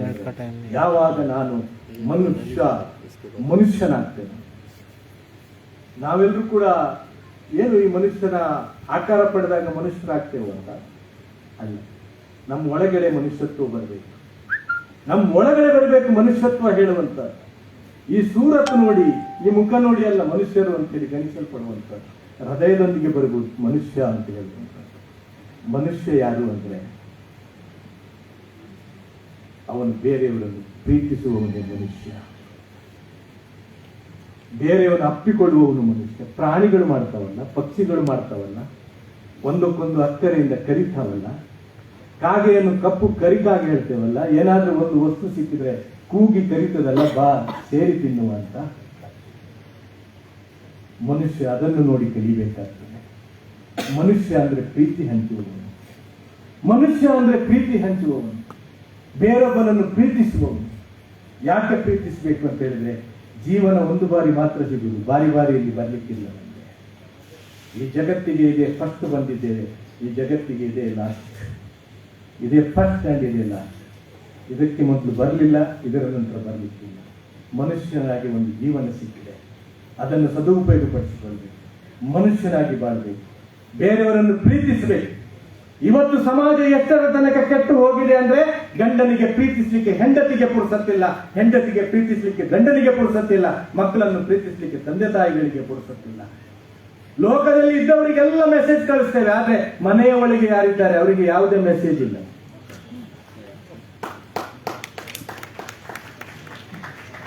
ಮೊಬೈಲ್ನ ಗುಲಾಮರಾಗ್ತಾ ಇದ್ದೇವೆ ನಾವು, ಮೊಬೈಲ್ನ ಗುಲಾಮರಾಗ್ತಾ ಇದ್ದೇವೆ, ಮೆಸೇಜ್ಗಳ ಗುಲಾಮರಾಗ್ತಾ ಇದ್ದೇವೆ ನಾವು. ನಮ್ಮ ಸಮಾಜದಲ್ಲಿ ನಮ್ಮ ಮನೆಗಳು ಹಾಳಾಗ್ತಾ ಇದೆ, ನಮ್ಮ ಸಂಸಾರ ಕೆಡ್ತಾ ಇದೆ. ಮಕ್ಕಳಿಗೆ ತಂದೆ ತಾಯಿ ಹತ್ರ ಮಾತಾಡ್ಲಿಕ್ಕೆ ಪುರ್ಸತ್ತಿಲ್ಲ, ಮಾತಾಡ್ಲಿಕ್ಕೆ ಬಂದ್ರೆ ಕೂತ್ಕೊಳ್ಳಲ್ಲಿ ಅಂತ ಹೇಳಿ ಗದರಿಸುವಂತಹ ತಂದೆ ತಾಯಿಗಳಾಗಿ ನಾವು ಮಾರ್ಪಾಡಾಗ್ತಾ ಇದ್ದೇವೆ. ಮತ್ತು ಎಲ್ಲಿಂದ ಬರಬೇಕು ಪ್ರೀತಿ, ಮತ್ತು ಎಲ್ಲಿಂದ ಕಟ್ಟಬೇಕು ಸಮಾಜ? ನಾವು ಎಲ್ಲಿದೆ ಪ್ರೀತಿ? ವೃದ್ಧಾಶ್ರಮಗಳು ನಮ್ಮ ಸಮಾಜದಲ್ಲಿ ಜಾಸ್ತಿ ಆಗ್ತಾ ಇದೆ, ವೃದ್ಧಾಶ್ರಮಗಳು ಜಾಸ್ತಿ ಆಗ್ತಾ ಇದೆ. ಕೇಳಿ ಸರ್ಕಾರದ ಲೆಕ್ಕ ಇಡುವವರ ಹತ್ರ, ವಿಡಿಯೋ ಬಂದಿದ್ದಾರೆ ಇವತ್ತು, ಕೇಳಿ ಸರ್ಕಾರದ ಹತ್ರ ವೃದ್ಧಾಶ್ರಮಗಳು ಜಾಸ್ತಿ ಆಗ್ತಾ ಇದೆ. ಯಾಕೆ? 9 ತಿಂಗಳು ಹೆತ್ತ ಹೊತ್ತು, 9 ತಿಂಗಳು ಹೊತ್ತಿದ್ದಾಳೆ ತಾಯಿ, 2 ವರ್ಷ ಹಾಲು ಕುಡಿಸಿದ್ದಾಳೆ, ತನ್ನ ಜೀವ ಪಣಕ್ಕಿಟ್ಟು ಹೆರಿಗೆ ಮಾಡಿಸಿದ್ದಾಳೆ. ನನಗೆ ಆ ತಾಯಿ ನನಗೆ ಮುದಿಪ್ರಾಯದಲ್ಲಿ ಬೇಡವಾಗ್ತಾಳೆ ಅಂತ ಹೇಳಿದ್ರೆ, ಯಾವ ತಂದೆಯ ಕಿರಿಬೆರಳನ್ನು ಹಿಡ್ಕೊಂಡು ನಾನು ಈ ಭೂಮಿಯ ಮೇಲೆ ಅಂಬೆಗಾಲಿಡ್ಲಿಕ್ಕೆ ಆರಂಭಿಸಿದನೋ, ಆ ತಂದೆ ತಾಯಿಯವನ ಮುದಿಪ್ರಾಯಕ್ಕೆ ನನಗೆ ಬೇಡವಾಗ್ತಾನೆ ಅಂತ ಹೇಳಿದ್ರೆ, ನಾವು ಅವರನ್ನು ವೃದ್ಧಾಶ್ರಮಕ್ಕೆ ಅಟ್ಟುತ್ತೇವೆ ಅಂತ ಹೇಳಿದ್ರೆ, ನಮ್ಮನ್ನು ನಾವು ಪ್ರಶ್ನಿಸಬೇಕು, ನಾವು ಮನುಷ್ಯರು ಅಥವಾ ಮೃಗಗಳು? ನಮ್ಮನ್ನು ಪ್ರೀತಿ ಮಾಡಿದ್ರು ಅವರು, ನಮ್ಮನ್ನು ಸಾಕಿಸಲೇ ಇದ್ರು. ಇವತ್ತು ನಮ್ಮನ್ನು ಯಾರಾದರೂ ಗುರುತಿಸ್ತಾರೆ ಹೇಳಿದ್ರೆ, ಅದು ಅವರು ನೀಡಿದಂತಹ ಕೊಡುಗೆ, ನಮ್ಮ ತಂದೆ ತಾಯಿಗಳು ನೀಡಿದಂತಹ ಕೊಡುಗೆ. ಅಲ್ಲಾಹನ ಪ್ರವಾದಿಗಳು ಹೇಳುತ್ತಾರೆ, ನೀವು ಮಕ್ಕಳನ್ನು ಈ ರೀತಿ ಬೆಳೆಸಿ, ನೀವು ಸತ್ತ ನಂತರವೂ ಕೂಡ ಅವರು ನಿಮ್ಮನ್ನು ಪ್ರಾರ್ಥಿಸುವಂತಾಗುವಂತಹ ಮಕ್ಕಳನ್ನು ಬೆಳೆಸಿ ಅಂತೇಳಿ ಪ್ರವಾದಿಗಳು ಜಗತ್ತಿಗೆ ಸಾರಿ ಹೋಗಿದ್ದಾರೆ. ನಾವಿವತ್ತು ಮಕ್ಕಳನ್ನು ಪ್ರೀತಿಸ್ತಾ ಇಲ್ಲ ಅಂದ್ರೆ, ನಾಳೆ ಅವರು ನಮ್ಮನ್ನು ಪ್ರೀತಿಸಲಿಕ್ಕೆ ಸಾಧ್ಯ ಇಲ್ಲ. ಕನ್ನಡದಲ್ಲಿ ಒಂದು ಗಾದೆ ಇದೆ, ನೀರಿಗೆ ಹಾಕಿ ತಲೆಗೆ ಹಾಕಿದ ನೀರು ಕಾಲಿಗೆ ಬರ್ತದೆ ಅಂತ. ನಾವಿವತ್ತು ನಮ್ಮ ತಂದೆ ತಾಯಿಗಳನ್ನು ವೃದ್ಧಾಶ್ರಮಕ್ಕೆ ಅಟ್ಟಿದ್ರೆ ನಾಳೆ ನಮ್ಮ ಮಕ್ಕಳು ನಮ್ಮನ್ನು ವೃದ್ಧಾಶ್ರಮಕ್ಕೆ ಅಟ್ಟುತ್ತಾರೆ ಹೇಳುವಂತ ಸತ್ಯ ಇದೆಯಲ್ಲ, ವಾಸ್ತವಿಕತೆ ಇದೆಯಲ್ಲ, ಅದು ನಮಗೆ ನೆನಪಿಗೆ ಬರಬೇಕು. ಅದು ನಮಗೆ ನೆನಪಿಗೆ ಬರಬೇಕು. ಜೀವನ ಬಹಳ ಮುಕ್ತಸರಿದೆ, ಬಹಳ ಚಿಕ್ಕದಿದೆ ಜೀವನ. ಇವತ್ತು ಬೆಳಿಗ್ಗೆ ಬಟನ್ ಹಾಕಿದೆ, ನಾನು ಬೆಳಿಗ್ಗೆ ಗುಲ್ಬರ್ಗಾದಲ್ಲಿಯೂ ಕೂಡ ಹೇಳಿದೆ. ಇವತ್ತು ಬೆಳಿಗ್ಗೆ ಬಟನ್ ಹಾಕಿದೆ, ಇನ್ನು 1-2 ಗಂಟೆಗಳಲ್ಲಿ ಈ ಬಟನ್ ಕಳಿಸಬೇಕು. ಇದು ನಾನೇ ತೆಗಿತೇನೋ ಬೇರೆಯವ್ರು ತೆಗಿತಾರೆ ಹೇಳುವಂತ ಗ್ಯಾರಂಟಿ ನನಗಿಲ್ಲ, ಬಹುಶಃ ನಿಮಗೂ ಇಲ್ಲ. ಯಾಕಂದ್ರೆ ಅಷ್ಟು ನಶ್ವರ ಜೀವನದಲ್ಲಿ ನಾನು ಮತ್ತು ನೀವು ಸಾಕ್ತಾ ಇರುವಂತದ್ದು. ಇವತ್ತು ಬೆಳಿಗ್ಗೆ ತಣ್ಣೀರಲ್ಲಿ ಸ್ನಾನ ಮಾಡಿದ ನನಗೆ ಬಿಸಿ ಜಾಸ್ತಿ ಉಂಟು. ಬೆಂಗಳೂರಿನಲ್ಲಿ ತಣ್ಣೀರು ಬೇಕಂತ ಹೇಳಿ ಸ್ವಲ್ಪ ಬಿಸಿ ನೀರು ಬೇಕಾಗ್ತದೆ ಬೆಂಗಳೂರಿನಲ್ಲಿ. ಇವತ್ತು ಗುಲ್ಬರ್ಗಾದಲ್ಲಿ ಬಿಸಿ ನೀರು ತಣ್ಣೀರಲ್ಲಿ ಸ್ನಾನ ಮಾಡಿದೆ. ನಾಳೆ ಬೀದರ್ನಲ್ಲಿ ಸ್ನಾನ ನಾನೇ ಮಾಡ್ತೇನೋ ಅಥವಾ ಬೀದರ್ ನನ್ನನ್ನು ಯಾರಾದ್ರೂ ಸಹೋದರರು ಮಾಡಿಸ್ತಾರೆ ಹೇಳುವಂತ ಗ್ಯಾರಂಟಿ ನನಗೂ ಇಲ್ಲ, ನಿಮಗೂ ಇಲ್ಲ. ಈ ನಶ್ವರವಾದಂತಹ ಜೀವನ ನಮ್ದು ಜಿಂದಗಿ, ನಶ್ವರವಾದಂತಹ ಜೀವನ ಇದು. ಕುರಾನ್ ಹೇಳ್ತದೆ, ಕುಲ್ಲು ನಫ್ಸಿನ್ ದಾಯಿಕತುಲ್ ಮೌತ್ ಅಂತ. ಪ್ರತಿಯೊಂದು ಜೀವಿಗೂ ಕೂಡ ಮರಣದ ಸವಿಯನ್ನು ಸವಿಯಲಿಕ್ಕಿದೆ. ಯಾರು ಕೂಡ ಇಲ್ಲಿ ಬದುಕಲಿಲ್ಲ, ಯಾರು ಕೂಡ ಇಲ್ಲಿ ಬದುಕುವುದೂ ಇಲ್ಲ. ನಮ್ಗೆಲ್ರಿಗೂ ಕೂಡ ಮರಣ ನಿಶ್ಚಿತವಿದೆ. ನಾವೆಲ್ಲರೂ ಕೂಡ ಸತ್ತು ಯಾರ ಕಡೆಯಿಂದ ಇಲ್ಲಿಗೆ ಬಂದಿದ್ದೇವೋ ಅವನ ಕಡೆಗೆ ಹೋಗಿ ಸೇರ್ಲಿಕ್ಕಿದೆ. ಅದು ಹಿಂದೂ ಇರಲಿ, ಮುಸ್ಲಿಂ ಇರಲಿ, ಕ್ರೈಸ್ತ ಇರಲಿ, ಒಕ್ಕಲಿಗ ಇರಲಿ, ಲಿಂಗಾಯತ ಇರಲಿ, ಯಾರೇ ಇರಲಿ, ನಾವೆಲ್ಲರೂ ಹೋಗಿ ಸೇರುವುದು ಅವನ ಹತ್ತಿರ. ಸೇರುವುದು ಮಾತ್ರವಲ್ಲ, ಸೇರುವುದು ಮಾತ್ರ ಇದ್ರೆ ಮಜಾ ಮಾಡಬಹುದಿತ್ತು. ಸೇರುವುದು ಮಾತ್ರ ಅಲ್ಲ, ಬದಲಾಗಿ ಜೀವನದ ಲೆಕ್ಕಾಚಾರವನ್ನು ಅವನಿಗೆ ಸಮರ್ಪಿಸಲಿಕ್ಕಿದೆ. ನನ್ನ ಮತ್ತು ನಿಮ್ಮ ಜೀವನದ ಬುಕ್ ಬರಿತಾ ಇದ್ದಾರೆ. ಕಿರಾಮನ್ ಕಾತಿಬೀನ್ ಅಂತೇಳಿ ಕುರಾನ್ ಹೇಳ್ತದೆ. ಅವನಿಗೆ ಲೆಕ್ಕ ಸಮರ್ಪಿಸಲಿಕ್ಕಿದೆ. ಆ ಲೆಕ್ಕ ಕೊಡ್ಲಿಕ್ಕೆ ನಾನು ಮತ್ತು ನೀವು ತಯಾರಾಗಿರಬೇಕು. ಕುರಾನ್ ಹೇಳ್ತದೆ, ದಾಲಿಕಲ್ ಯೌಮುಲ್ ಹಕ್ ಫಮನ್ ಶಾ ಅತ್ತಖದ ಇಲಾ ರಬ್ಬಿಹಿ ಮಾಬಾ. ಆ ದಿನ ಬರುವುದಂತೂ ಖಂಡಿತ, ತನ್ನ ಪ್ರಭುವಿನ ಬಳಿಗೆ ಹೋಗಲಿಕ್ಕಿರುವಂತಹ ದಿನ ಬರುವುದು ಖಂಡಿತ. ಅದಕ್ಕಾಗಿ ತಯಾರಿ ಮಾಡುವವನು ಇವತ್ತೇ ತಯಾರಿ ಮಾಡಿಕೊಂಡ, ನಾಳೆ ಅದಕ್ಕೆ ಅವಕಾಶವಿಲ್ಲ. ಮನುಷ್ಯರಾಗಿ ಜೀವಿಸಿದೇವಲ್ಲ, ಮನುಷ್ಯರಾಗಿ ಬದುಕಲಿಕ್ಕೆ ಕಲಿಬೇಕು. ಬರುವಾಗ ಮನುಷ್ಯರಾಗಿ ಬಂದದ್ದು, ನಾಳೆ ಹೋಗುವಾಗಲೂ ಅಲ್ಲಿ ಮನುಷ್ಯರಾಗಿ ಹೋಗುವುದು. ಹೆಸರಿರುವುದಿಲ್ಲ. ಉಸಿರು ಹೋದ ನಂತರ ಹೆಸರು ಕೂಡ ಹೋಗ್ತದೆ. ಅದು ಸಿಸ್ಟಮ್, ದೇವನು ಮಾಡಿದಂತಹ ಸಿಸ್ಟಮ್. ಯಾವಾಗ ಉಸಿರುಂಟು ಆವಾಗದ ತನಕ ಮಾತ್ರ ಉಸಿರು. ಇಷ್ಟೆಲ್ಲ ಕೊಟ್ಟು ಕಳಿಸಿದಾನಲ್ಲ, ಸಮಯ ಮುಗಿತಾ ಬಂತು, ನಂದು ಇಷ್ಟೆಲ್ಲ ಕೊಟ್ಟು ಕಳಿಸಿದಾನಲ್ಲ, ತಾಯಿಯ ಹೊಟ್ಟೆಯಲ್ಲಿ 9 ತಿಂಗಳು ಇಟ್ಟು ಅಲ್ಲಿ ಬೆಳೆಸಿದ್ದಾನಲ್ಲ, ಇಲ್ಲಿ ಇಷ್ಟೆಲ್ಲ ಕೊಟ್ಟಿದ್ದಾನಲ್ಲ, ಕೈ ಕಾಲು ಇದನ್ನೆಲ್ಲ ಕೊಟ್ಟಿದ್ದಾನೆ, ಒಳಗಿಟ್ಟಿದ್ದಾನಲ್ಲ, ಹಾರ್ಟ್, ಲಿವರ್, ಕಿಡ್ನಿ ಅದನ್ನೆಲ್ಲ ಒಳಗಿಟ್ಟಿದ್ದಾನಲ್ಲ, ನರನಾಡಿಗಳನ್ನು ಇಟ್ಟಿದ್ದಾನಲ್ಲ, ರಕ್ತ ಸಂಚಲನೆ ಮಾಡ್ತಾ ಇದ್ದಾನಲ್ಲ, ಅವನಿಗೊಂದು ಹೆಸರಾಗ್ಲಿಕ್ಕೆ ಆಗ್ತಾ ಇರ್ಲಿಲ್ವಾ? ಎಲ್ಲಿಯಾದ್ರೂ ಒಂದು ಹೆಸರು ಹಾಕ್ಬೋದಿತ್ತಲ್ಲ, ಯಾಕೆ ಹೆಸರಾಗ್ಲಿಲ್ಲ? ನಿನ್ನನ್ನು ಮನುಷ್ಯನಾಗಿ ಕಳಿಸ್ತಾ ಇದ್ದೇನೆ ಲೋಕಕ್ಕೆ ಅಂತ. ಅದಕ್ಕೆ ಹೆಸರಾಕಿ ಕಳಿಸಲಿಲ್ಲ. ನಾವು ಮನುಷ್ಯರಾಗಿ ಲೋಕಕ್ಕೆ ಬಂದವರು, ವಾಪಸ್ ಮರಳುವಾಗಲು ಮನುಷ್ಯರಾಗಿ ಮರಳುವವರು. ಲೆಕ್ಕಾಚಾರ ಕೊಡುವಾಗ ಮುಸ್ಲಿಮನ ಲೆಕ್ಕಾಚಾರವು, ಹಿಂದುವಿನ ಲೆಕ್ಕಾಚಾರವು, ಲಿಂಗಾಯತನದ್ದು ಕೇಳಲಿಕ್ಕಿಲ್ಲ. ಬದಲಾಗಿ ಕೊಡು ನಿನ್ನ ಲೆಕ್ಕಾಚಾರ ಹೇಗುಂಟು ನೋಡ್ತೇನೆ ಹೇಳ್ಬೋದು. ನಾನು ಹೇಳಿದ ಪ್ರಕಾರ ಜೀವನ ನಡೆಸಿದ್ದೀಯೋ ಇಲ್ಲವೋ ಹೇಳುವಂತಹ ಪ್ರಶ್ನೆ ನನಗೂ ಮತ್ತು ನಿಮಗೆ ಅಲ್ಲಿ ಎದುರಿಸಲಿಕ್ಕಿದೆ. ಆ ಪ್ರಶ್ನೆಗೆ ನಾವೆಲ್ಲರೂ ಉತ್ತರ ಕಂಡುಕೊಳ್ಬೇಕಾಗಿದೆ. ಯಾವ ರೀತಿ ಬದುಕಿದ್ದೇವೆ, ಎಷ್ಟು ಜನರಿಗೆ ಉಪಕಾರವಾಗಿದೆ, ಎಷ್ಟು ಜನರಿಗೆ ಉಪದ್ರ ಆಗಿದೆ ಹೇಳುವಂತಹ ಲೆಕ್ಕಾಚಾರ ಇದೆ. ಆ ಲೆಕ್ಕಾಚಾರಕ್ಕೆ ನಾನು ಮತ್ತು ನೀವು ತಯಾರಿಗಳನ್ನು ನಡೆಸಬೇಕಾಗಿದೆ. ಅದಕ್ಕಾಗಿಯೇ ಧರ್ಮ ಗ್ರಂಥಗಳು ಬಂದಿರುವುದು, ಅದಕ್ಕಾಗಿಯೇ ಪ್ರವಾದಿಗಳು ಬಂದಿರುವುದು. ಅವರೆಲ್ಲರೂ ಕೂಡ ಸತ್ಯವನ್ನೇ ತಂದಿದ್ದಾರೆ. ಆ ಸತ್ಯವನ್ನು ತಿಳಿಯುವಂತಹ ಪ್ರಯತ್ನವಾಗಬೇಕು. ಯಾರಿಗಾದ್ರೂ ಕುರಾನ್ ಓದಿ ಅಂದ್ರೆ ಅವನಿಗೆ ಮುಸ್ಲಿಂ ಮಾಡ್ಬೇಕಂತ ಹೇಳಿ ಅಲ್ಲ, ಯಾರಿಗಾದ್ರೂ ಭಗವದ್ಗೀತೆ ಓದಿ ಅಂದ್ರೆ ಅವನಿಗೆ ಹಿಂದೂ ಮಾಡ್ಬೇಕಂತ ಹೇಳಿ ಅಲ್ಲ. ನಾವೆಲ್ಲರೂ ಕೂಡ ಧರ್ಮ ಗ್ರಂಥಗಳ ಅಧ್ಯಯನ ಮಾಡಬೇಕಾಗಿದೆ, ಧರ್ಮ ಗ್ರಂಥಗಳ ಸಾರವನ್ನು ತಿಳಿಯಬೇಕಾಗಿದೆ. ಒಬ್ಬ ಹಿಂದೂ ಆಗಿ ಇದ್ದುಕೊಂಡು ಒಂದು ಕುರಾನಿನ ಅಧ್ಯಯನ ಮಾಡಬಹುದು, ಕುರಾನಿನಂತೆ ನಡೆಯಬಹುದು. ಅವನಿಗೆ ಯಾವುದಾದ್ರೂ ಮಾತು ಗೀತೆಯಿಂದ, ಉಪನಿಷತ್ತಿನಿಂದ ಅವನಿಗೆ ಉತ್ತಮ ಸಿಕ್ಕದೆ ಹೇಳಿ ಆದ್ರೆ ಒಬ್ಬ ಮುಸ್ಲಿಂ ಅದನ್ನು ತಿಳಿದುಕೊಳ್ಳುವಂತಹ ಪ್ರಯತ್ನ ಮಾಡಬಹುದು. ಆದ್ರೆ ಅಗತ್ಯ ಏನು ಅಂದ್ರೆ ನಾವೆಲ್ಲರೂ ಕೂಡ ಎಲ್ಲ ಧರ್ಮ ಗ್ರಂಥಗಳನ್ನು ಓದುವಂತಹ, ನಮ್ಮನ್ನು ನಾವು ಮನುಷ್ಯರನ್ನಾಗಿ ಬಿಂಬಿಸಿಕೊಳ್ಳುವಂತಹ ಮನುಷ್ಯರಾಗಿ ನಾವು ಬಂದಿದ್ದೇವೆ. ಮನುಷ್ಯರಾಗಿ ಸಾಯ್ಬೇಕು. ಬರುವಾಗ ಎಲ್ಲ ಅರ್ಥ ಬಂದದಲ್ಲ, ನಾವು ನಗಾಡ್ತಾ ಬಂದಿದ್ದೇವೆ. ಯಾರು ನಗಾಡ್ತಾ ಬರಲಿಲ್ಲ, ಅರ್ಥ ಬಂದದ್ದು ನಾವೆಲ್ಲರೂ ಕೂಡ. ಆದ್ರೆ ನಮ್ಮ ಕುಟುಂಬ ನಗಾಡ್ತಾ ಇತ್ತು, ನಮ್ಮ ಸಮಾಜ ನಗಾಡ್ತಾ ಇತ್ತು. ಓ, ಒಂದು ಮಗು ಬಂತು ನಮ್ಮ ಸಮಾಜಕ್ಕೆ ಅಂತ. ಒಂದ್ ದಿವಸ ಹೋಗ್ಬೇಕಲ್ಲ, ಆವಾಗ ಎಲ್ಲ ಅಳ್ತಾರೆ. ನನಗೂ ನಿಮ್ಗೂ ನಗ್ಲಿಕ್ಕೆ ಸಾಧ್ಯ ಆಗಲಿಲ್ಲ. ಅರ್ಥ ಬಂದ ಜಗಕ್ಕೆ ಇಲ್ಲಿಂದ ಹೊರಡುವಾಗ ನಗ್ಲಿಕ್ಕೆ ಸಾಧ್ಯ ಆಗ್ಬೇಕು. ಯಾವಾಗ ನಗ್ಲಿಕ್ಕೆ ಸಾಧ್ಯ ಆಗ್ತದೆ ಅಂದ್ರೆ, ನಾನು ಯಾರಿಗೂ ಇಲ್ಲಿ ತೊಂದರೆ ಕೊಡ್ಲಿಲ್ಲ, ಎಲ್ಲರೂ ಕೂಡ ನನ್ನ ಮರಣದಲ್ಲಿ ಬಂದಿದ್ದಾರೆ ಹೇಳುವಾಗ ನನಗೆ ನಗಲಿಕ್ಕೆ ಸಾಧ್ಯವಾಗ್ತದೆ. ಅಂತಹ ಬದುಕನ್ನು ರೂಪಿಸಿಕೊಳ್ಳುವುದಕ್ಕೆ ಈ ಧರ್ಮಗಳು ಬಂದಿವೆ. ಧರ್ಮವನ್ನು ನಾವು ಜೋಡಿಸುವಂತಹ ಕೆಲಸ ಅಂತೇಳಿ ತಿಳಿಬೇಕು. ಧರ್ಮ ಇರುವುದು ಜೋಡಿಸ್ಲಿಕ್ಕೆ, ಬೇರ್ಪಡಿಸ್ಲಿಕ್ಕಲ್ಲ. ಒಂದು ಹೃದಯವನ್ನು ಇನ್ನೊಂದು ಹೃದಯದೊಂದಿಗೆ ಜೋಡಿಸುವುದು ಧರ್ಮ. ಒಡೆಯುತ್ತದೆ ಅಂತ ಹೇಳಿದ್ರೆ ಅದು ಅಧರ್ಮ ಅಂತೇಳಿ ತಿಳಿದುಕೊಳ್ಳಿಕ್ಕೆ ನಮಗೆ ಸಾಧ್ಯವಾಗಬೇಕು. ಧರ್ಮದ ಕೆಲಸ, ಧರ್ಮದ ಡ್ಯೂಟಿ ಅಂದ್ರೆ ಒಂದು ಮನುಷ್ಯನನ್ನು ಇನ್ನೊಂದು ಮನುಷ್ಯನೊಂದಿಗೆ ಜೋಡಿಸಿ ಆ ಎಲ್ಲ ಮನುಷ್ಯನನ್ನು ದೇವನೊಂದಿಗೆ ಜೋಡಿಸುವುದು ಧರ್ಮ ಹೇಳುವಂತ ಸತ್ಯವನ್ನು ನಿಮ್ಮ ಮುಂದೆ ಇಟ್ಟು ಅವಕಾಶಕ್ಕೆ ಅಭಿನಂದನೆಗಳನ್ನು ಸಲ್ಲಿಸಿ ನಿಮ್ಮ ಈ ತಾಳ್ಮೆಗೆ ನಿಮಗೊಂದು ಸಲಾಂ ಕೊಟ್ಟು ಮಾತುಗಳನ್ನು ಮುಗಿಸ್ತಾ ಇದ್ದೇನೆ. ಸರ್ವ ಸ್ತುತಿಗಳು, ಸರ್ವ ಸ್ತೋತ್ರಗಳು, ಸರ್ವ ಲೋಕಗಳ ಒಡೆಯನಿಗೆ ನಿಲ್ಲುತ್ತವೆ. ಸಲಾಂ ಅಲೈಕುಂ. ಕಾರ್ಯಕ್ರಮದ ಅಧ್ಯಕ್ಷತೆಯನ್ನು ವಹಿಸಿ ತಮ್ಮ ಅಮೂಲ್ಯವಾದಂತಹ ವಿಚಾರಗಳನ್ನು ವ್ಯಕ್ತಪಡಿಸಿರುವಂತಹ ಜನಾಬ್ ಅಕ್ಬರ್ ಸಾಹೇಬರಿಗೆ ಧನ್ಯವಾದಗಳು. ಈಗ ಈ ಒಂದು ಇವತ್ತಿನ ಕಾರ್ಯಕ್ರಮದ ಒಂದು ಭಾಗ ಸನ್ಮಾನ ಕಾರ್ಯಕ್ರಮ. ನಮ್ಮೆಲ್ಲರಿಗೆ ಬೀದರ್ನವರಿಗೆ, ಬೀದರ್ ಜಿಲ್ಲೆಯವರಿಗೆ ಸಂತೋಷದ ವಿಷಯ. ಈ ಗುಲ್ಬರ್ಗಾ ವಿಶ್ವವಿದ್ಯಾಲಯದಿಂದ 6 ಜನರಿಗೆ ಆನರರಿ ಡಾಕ್ಟರೇಟ್ ಪದವಿಯನ್ನು ನೀಡಲಾಗಿದೆ. ಅದರಲ್ಲಿ 6ರಲ್ಲಿ 3 ನಮ್ಮ ಬೀದರ್ ಜಿಲ್ಲೆಯವರೇ. ಆ 3 ಯಾರು ಅಂತಂದ್ರೆ ಡಾಕ್ಟರ್ ಶ್ರೀ ಸಿದ್ದರಾಮ ಶರಣರ ಬೆಲ್ದಾಳ್ ಅವರು, ಡಾಕ್ಟರ್ ಬಸವರಾಜ್ ಪಾಟೀಲ್ ಅಷ್ಟೂರ್ ಅವರು ಹಾಗೂ ಡಾಕ್ಟರ್ ಗುರಮ್ಮ ಸಿದ್ದಾರೆಡ್ಡಿ. ಹೀಗಾಗಿ ನಮ್ಮೆಲ್ಲರಿಗೆ ಒಂದು ಸಂತೋಷದ ವಿಷಯ.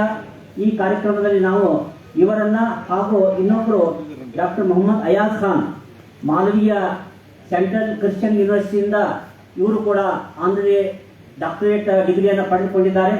ಇವರನ್ನ ಸ್ವಾಗತಿಸಲಿಕ್ಕೆ ನಾನು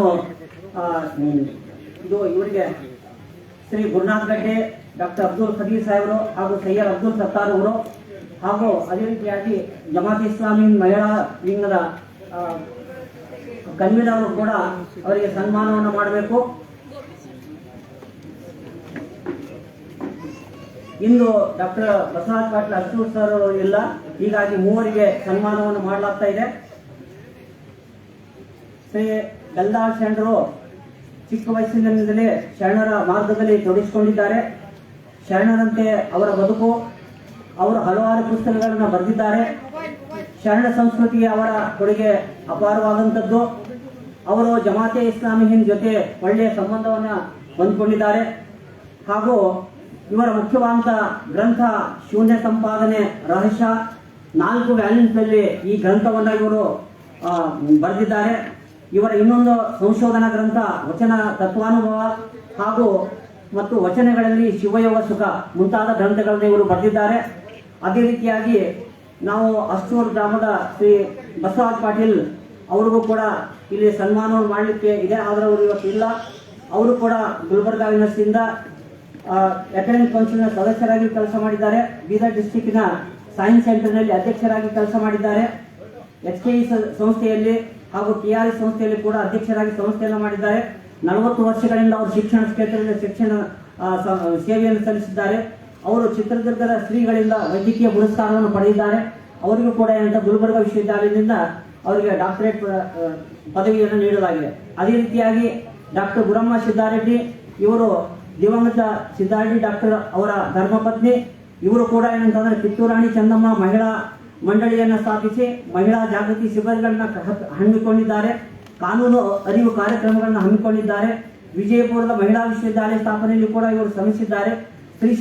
ಸ್ತ್ರೀ ಶಕ್ತಿ ಗುಂಪುಗಳನ್ನು ಇವರು ರಚಿಸಿ ಮಹಿಳಾ ಸಬಲೀಕರಣಕ್ಕೆ ಇವರು ಶ್ರಮಿಸಿದ್ದಾರೆ. ಹಾಗೂ ಸಿದ್ದಾರೆಡ್ಡಿ ಫೌಂಡೇಶನ್ನ ಗೌರವಾಧ್ಯಕ್ಷರಾಗಿ ವಿದ್ಯಾರ್ಥಿಗಳಿಗೆ, ಬಡ ವಿದ್ಯಾರ್ಥಿಗಳಿಗೆ ಸಹಾಯವನ್ನು ಮಾಡ್ತಾ ಇದ್ದಾರೆ. ಕಿತ್ತೂರಾಣಿ ಚೆನ್ನಮ್ಮ ಪ್ರಶಸ್ತಿ, ರಾಜ್ಕುಮಾರ್ ಪ್ರಶಸ್ತಿ, ದತ್ತಿ ಪ್ರಶಸ್ತಿ, ಜಗಜ್ಯೋತಿ ಶ್ರೀ ಬಸವೇಶ್ವರ ಸದ್ಭಾವನಾ ಪ್ರಶಸ್ತಿಯನ್ನು ಇವರು ಪಡೆದುಕೊಂಡಿದ್ದಾರೆ.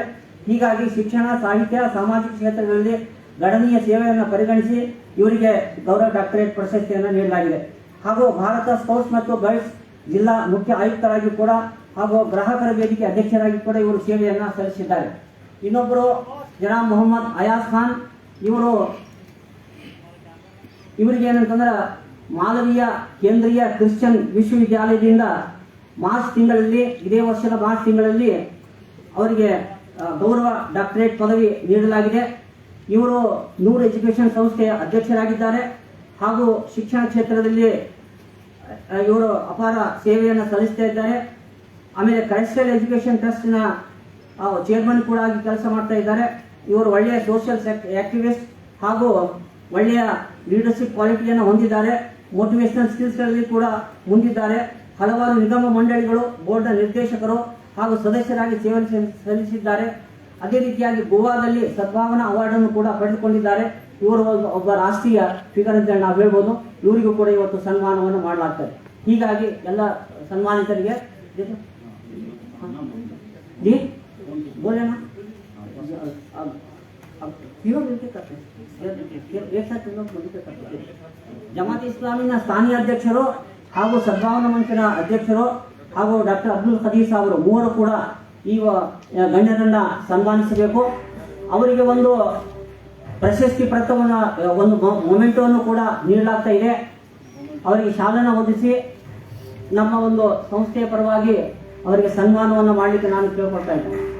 ಎಲ್ಲ ವೇದಿಕೆ ಮೇಲಿರುವಂತಹ ಎಲ್ಲ ಅತಿಥಿಗಳು ಅವರ ಜೊತೆಯನ್ನ ಅವರೆಲ್ಲರಿಗೆ ಸಹಕಾರವನ್ನು ನೀಡಬೇಕು.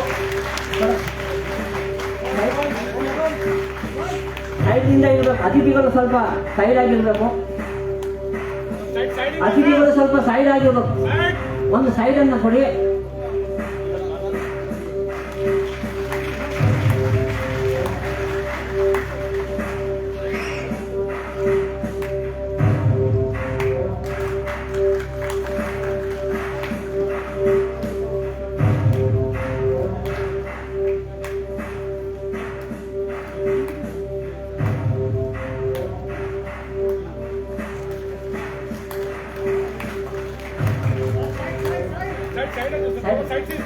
ಸೈಡ್ನಿಂದ ಅಧ್ಯಕ್ಷರೇ ಸ್ವಲ್ಪ ಸೈಡ್ ಆಗಿ ಅವರಿಗೆ ಸನ್ಮಾನ ಮಾಡಿ.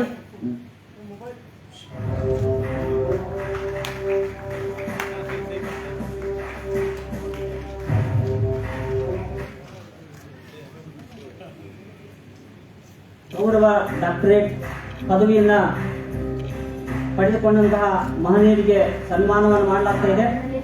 ಅದರಲ್ಲಿ ಶ್ರೀ ಡಾಕ್ಟರ್ ಶ್ರೀ ಸಿದ್ದರಾಮ ಶರಣರು ಗಲ್ದಾಳ್ ಹಾಗೂ ಡಾಕ್ಟರ್ ಬಸವರಾಜ್ ಪಾಟೀಲ್ ಅಸ್ತೂರ್, ಡಾಕ್ಟರ್ ಬ್ರಹ್ಮ ಸಿದ್ದಾರೆಡ್ಡಿ, ಡಾಕ್ಟರ್ ಮೊಹಮ್ಮದ್ ಅಯಾಜ್ ಖಾನ್ ಅವರಿಗೆ ಜಮಾತೆ ಇಸ್ಲಾಮಿ ಹಿಂದ್ ಹಾಗೂ ಸದ್ಭಾವನಾ ಮಂಚ್ ಬೀದರ್ ಹಾಗೂ ರಾಬ್ತೆ ಮಿಲ್ಲತ್ ಸಂಘಟನೆ ವತಿಯಿಂದ ನಾವು ಆದರಣೀಯ ಸತ್ಕಾರವನ್ನು ಮಾಡಲಾಗ್ತಾ ಇದೆ.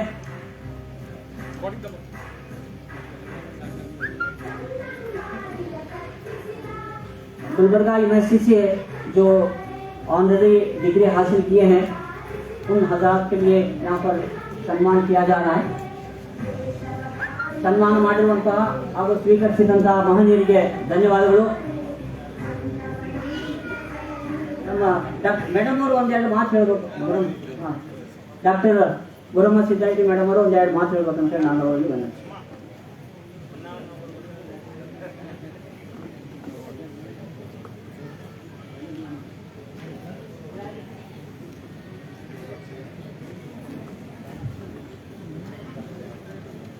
ಓಂ ಶ್ರೀ ಗುರು ಬಸವಲಿಂಗಾಯ ನಮಃ. ಎಲ್ಲರಿಗೆ ಶರಣಾರ್ಥಿಗಳು. ವೇದಿಕೆಯನ್ನು ಅಲಂಕರಿಸಿದಂಥ ಗುರುಗಳಲ್ಲಿ ಹಾಗೂ ಎಲ್ಲರಲ್ಲಿ ನಮಸ್ಕರಿಸಿ ನಾನು ಎರಡು ಮಾತುಗಳನ್ನು ಆಡ್ತೇನೆ. ಯಾಕಂದರೆ ಇವರು 12ನೇ ಶತಮಾನದಲ್ಲಿ ಬಸವಣ್ಣನವರು ಮಹಿಳೆಯರಿಗೆ ಸಮಾನತೆಯನ್ನು ಕೊಟ್ಟಿದ್ದಾರೆ. ಆದರೆ ಇವಾಗ ನಮಗೆ ಮಾತಾಡಲಿಕ್ಕೆ ಯಾರೋ ಒಬ್ಬ ನಮ್ಮ ಸಹೋದರಿಯ ಬೇಡಿಕೆಯ ಪರವಾಗಿ ನನಗೆ 2 ಮಾತಾಡಲಿಕ್ಕೆ ಕೊಟ್ಟಿದ್ದಾರೆ. ನಾವು ಧರ್ಮ ಎಲ್ಲಾದರೂ ಉಳಿದದಂತಂದ್ರೆ ಮಹಿಳೆಯರಲ್ಲಿ ಉಳಿದದ. ಮಹಿಳೆ ಇಲ್ಲದೆ ಕುಟುಂಬ ಇಲ್ಲ, ಕುಟುಂಬ ಇಲ್ಲದೆ ಸಮಾಜ ಇಲ್ಲ, ಸಮಾಜ ಇಲ್ಲದೆ ರಾಜ್ಯ ರಾಷ್ಟ್ರ ಇಲ್ಲ. ಕುಟುಂಬದ ಒಂದು ಮುಖ್ಯ ಕೇಂದ್ರ ಬಿಂದು ಅಂತಂದರೆ ಮಹಿಳೆ. ಅರಿವೇ ಗುರು. ನಮ್ಮನ್ನು ನಾವು ಅರಿತುಕೊಂಡು ಮಕ್ಕಳನ್ನು ಚೆನ್ನಾಗಿ ಬೆಳೆಸಿದರೆ ಒಳ್ಳೆಯ ಸಮಾಜದ ನಿರ್ಮಾಣವನ್ನು ನಾವು ಮಾಡಬಹುದು ಅಂತ ನಾನು ಒಂದು ಮಹಿಳೆಯರಿಗೆ ಸಂದೇಶವನ್ನು ಕೊಡ್ತೇನೆ. ನಾನು ಮಹಿಳೆಯರು ಹೆಚ್ಚಿಗೆ ಮಾತಾಡ್ತಾರೆ ಅನ್ನುವಂಥ ಒಂದು ಅಪವಾದಕ್ಕೆ ಗುರಿ ಆಗಲಾರದೆ 2 ಮಾತುಗಳನ್ನು ಹೇಳ್ತೇನೆ.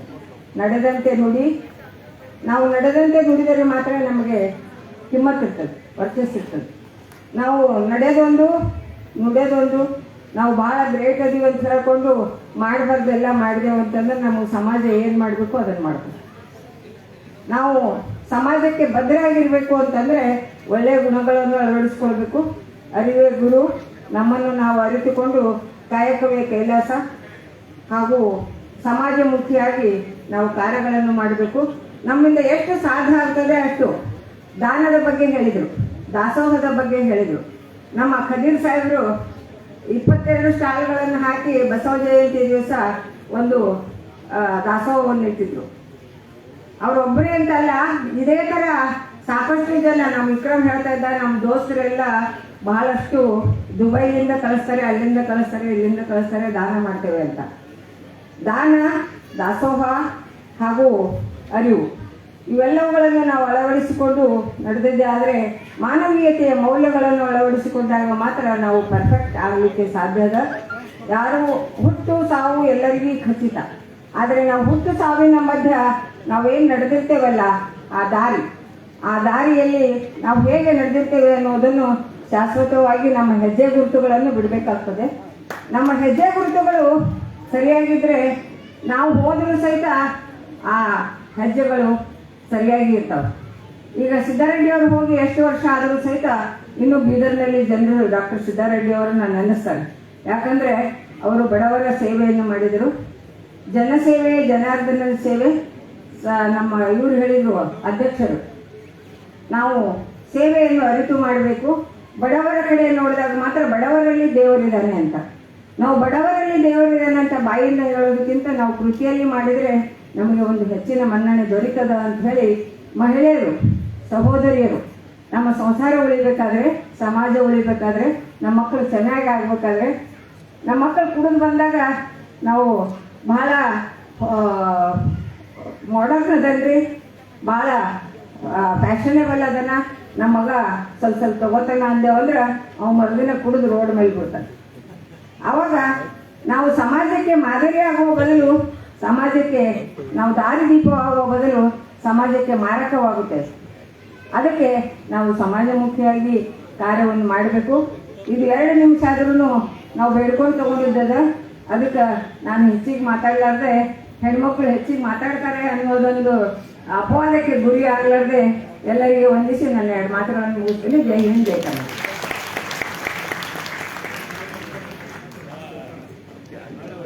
ಈಗ ಕಾರ್ಯಕ್ರಮ ಕೊನೆಯ ಹಂತದಲ್ಲಿದೆ. हम सभी को इसके प्रोग्राम के बाद जो है यहाँ पे खाने के लिए इंतजाम किया गया है. ಊಟದ ವ್ಯವಸ್ಥೆಯನ್ನು ಮಾಡಲಾಗಿದೆ.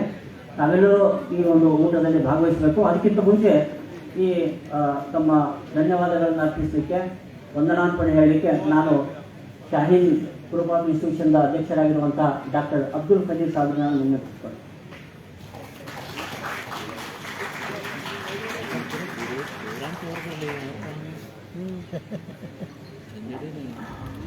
तमाम भाइयों बहनों की खिदमत में आदाब व सलाम। सबसे पहले मैं अल्लाह रब्बुल इज़्ज़त का शुक्रगुजार हूँ, जिसके फजल करम से आज हम सबको हिंदू मुस्लिम भाइयों बहनों के साथ यहाँ बैठकर बात करने, एक दूसरे को समझने का मौका मिला। साथ ही साथ अभी श्री सिद्धरामेश्वर शरणू दलदाल साहब, क्योंकि उनको मठ को पहुंचना है और वो वहाँ पर अपने मठ में ही खाते हैं, वहाँ से उठकर फिर कहीं पानी तक नहीं पीते, उनको वहाँ जाकर खाना खाना है। मैं उनका शुक्रगुजार हूँ। और साथ ही साथ हमारे फजील अजीज MLA जनाब रहीम खान साहब का भी मैं शुक्रगुजार हूँ। मौलाना मुफ्ती मोहम्मद फैयाजुद्दीन निज़ामी साहब खतीब जामे मस्जिद बीदर का शुक्रगुजार हूँ, जिन्होंने बड़े अच्छे अंदाज में इस्लामी तालीमात को यहाँ पर पेश किया। इसी तरह भंते ज्ञानेश्वर खेरू साहब का भी मैं शुक्रगुजार हूँ। और हमारे दोस्त जनाब श्रीकांत स्वामी साहब, कर्नाटका स्टेट कन्वीनर अखिल भारतीय लिंगायत समाया समिति का मैं शुक्रगुजार हूँ, जिन्होंने बहुत ही दिल की गहराइयों से तड़प के साथ एक मैसेज जो है भाईचारे का, मोहब्बत का हमारे सामने रखे। इसी तरह बड़े हसमुख चेहरे के साथ फूल गिर रहे थे जनाब हमारे दोस्त श्री सुरेश चंद्रशेट्टी साहब, डिस्ट्रिक्ट प्रेसिडेंट कर्नाटका साहित्य परिषद बड़ी अच्छी बातें यहाँ रखे। मैं उनका दिल की गहराइयों के साथ शुक्रिया अदा करता हूँ। इसी तरह मैं श्री सुभाष शेडुले साहब, प्रेसिडेंट लोक मुद्रा क्रेडिट कोऑपरेटिव सोसाइटी भालकी और बसव कल्याण का भी शुक्रगुजार हूँ। उन्होंने बड़ा अच्छा मैसेज इस मौके पर दिया और जो है ये संघ की लानत से और ये सूद की लानत से जो है समाज जो बिगड़ रहा है उसका मैसेज दिया। और मैं साथ ही साथ श्री दरबार सिंह साहब जो किसी काम से जल्दी चले गए, उनका भी मैं शुक्रगुजार हूँ। जनाब अकबर अली साहब सदर, जिनकी बातें बड़ी अच्छी रही। आप जानते हैं मैं कन्नड़ा बराबर नहीं समझता, लेकिन मुझ जैसा आदमी भी लुत्फ अंदोज हो रहा था, उसका मज़ा ले रहा था, उसका टेस्ट में इंजॉय कर रहा था और बड़ी खुशी हो रही थी। उनकी बातें काश के हमारे समाज के हर फर्द तक पहुँचे। मैं आपका ख़ास तौर पर शुक्रगुजार हूँ। और वो तमाम लोग जिन्होंने इस प्रोग्राम को ऑर्गेनाइज करने में मदद दिया और मीडिया के यहाँ पर जिम्मेदारान हैं, सरफराज ख़ास तौर पर जो इसको कवर कर रहे हैं, और मैं उम्मीद करता हूँ कि बहुत सारे लोगों तक वो पहुँचाएंगे। मैं आप तमाम का फिर एक मरतबा हाँ, और जो सम्मान स्वीकार करे डॉक्टर गुरुम्मा सिद्धार्थी साहबा, जो यकीनन आप सब भी जानते हैं, मैं 5th स्टैंडर्ड में था जब से हम ताल्लुकात हैं, हमारे घर के फैमिली रिलेशन है। मैं कल यहीं पे इसी मंच में जो है उनको ऑनर करने का मुझे मौका मिला था। आज दूसरी मरतबा जो है और साथ में स्वामी जी बड़ी अच्छी बातें कल बताए और वो बहुत अच्छा मैसेज दिए और वो वचन जो भाईचारे का, मोहब्बत का मैसेज देते हैं, आज उसको यकीनन समझने, लोगों तक पहुंचाने की इसकी ज़रूरत है। मैं फिर आखिर में आप तमाम का, भाइयों बहनों का जो रात देर बजे तक 10 बजे तक यहाँ पे मौजूद हैं, आपसे एक रिक्वेस्ट करते हुए ये कि आपके लिए खाने का इंतज़ाम है, ज़रूर यहाँ पर हमारे साथ खाना खाएँ। बहनों के लिए शायद राइट में है और भाइयों के लिए लेफ्ट में इंतज़ाम है। ज़रूर दूरने वाले हमारे साथ खाना खाकर यहाँ से तशरीफ़ ले जाइए। कोनेगागी ಎಲ್ಲರಿಗೆ ಧನ್ಯವಾದಗಳು।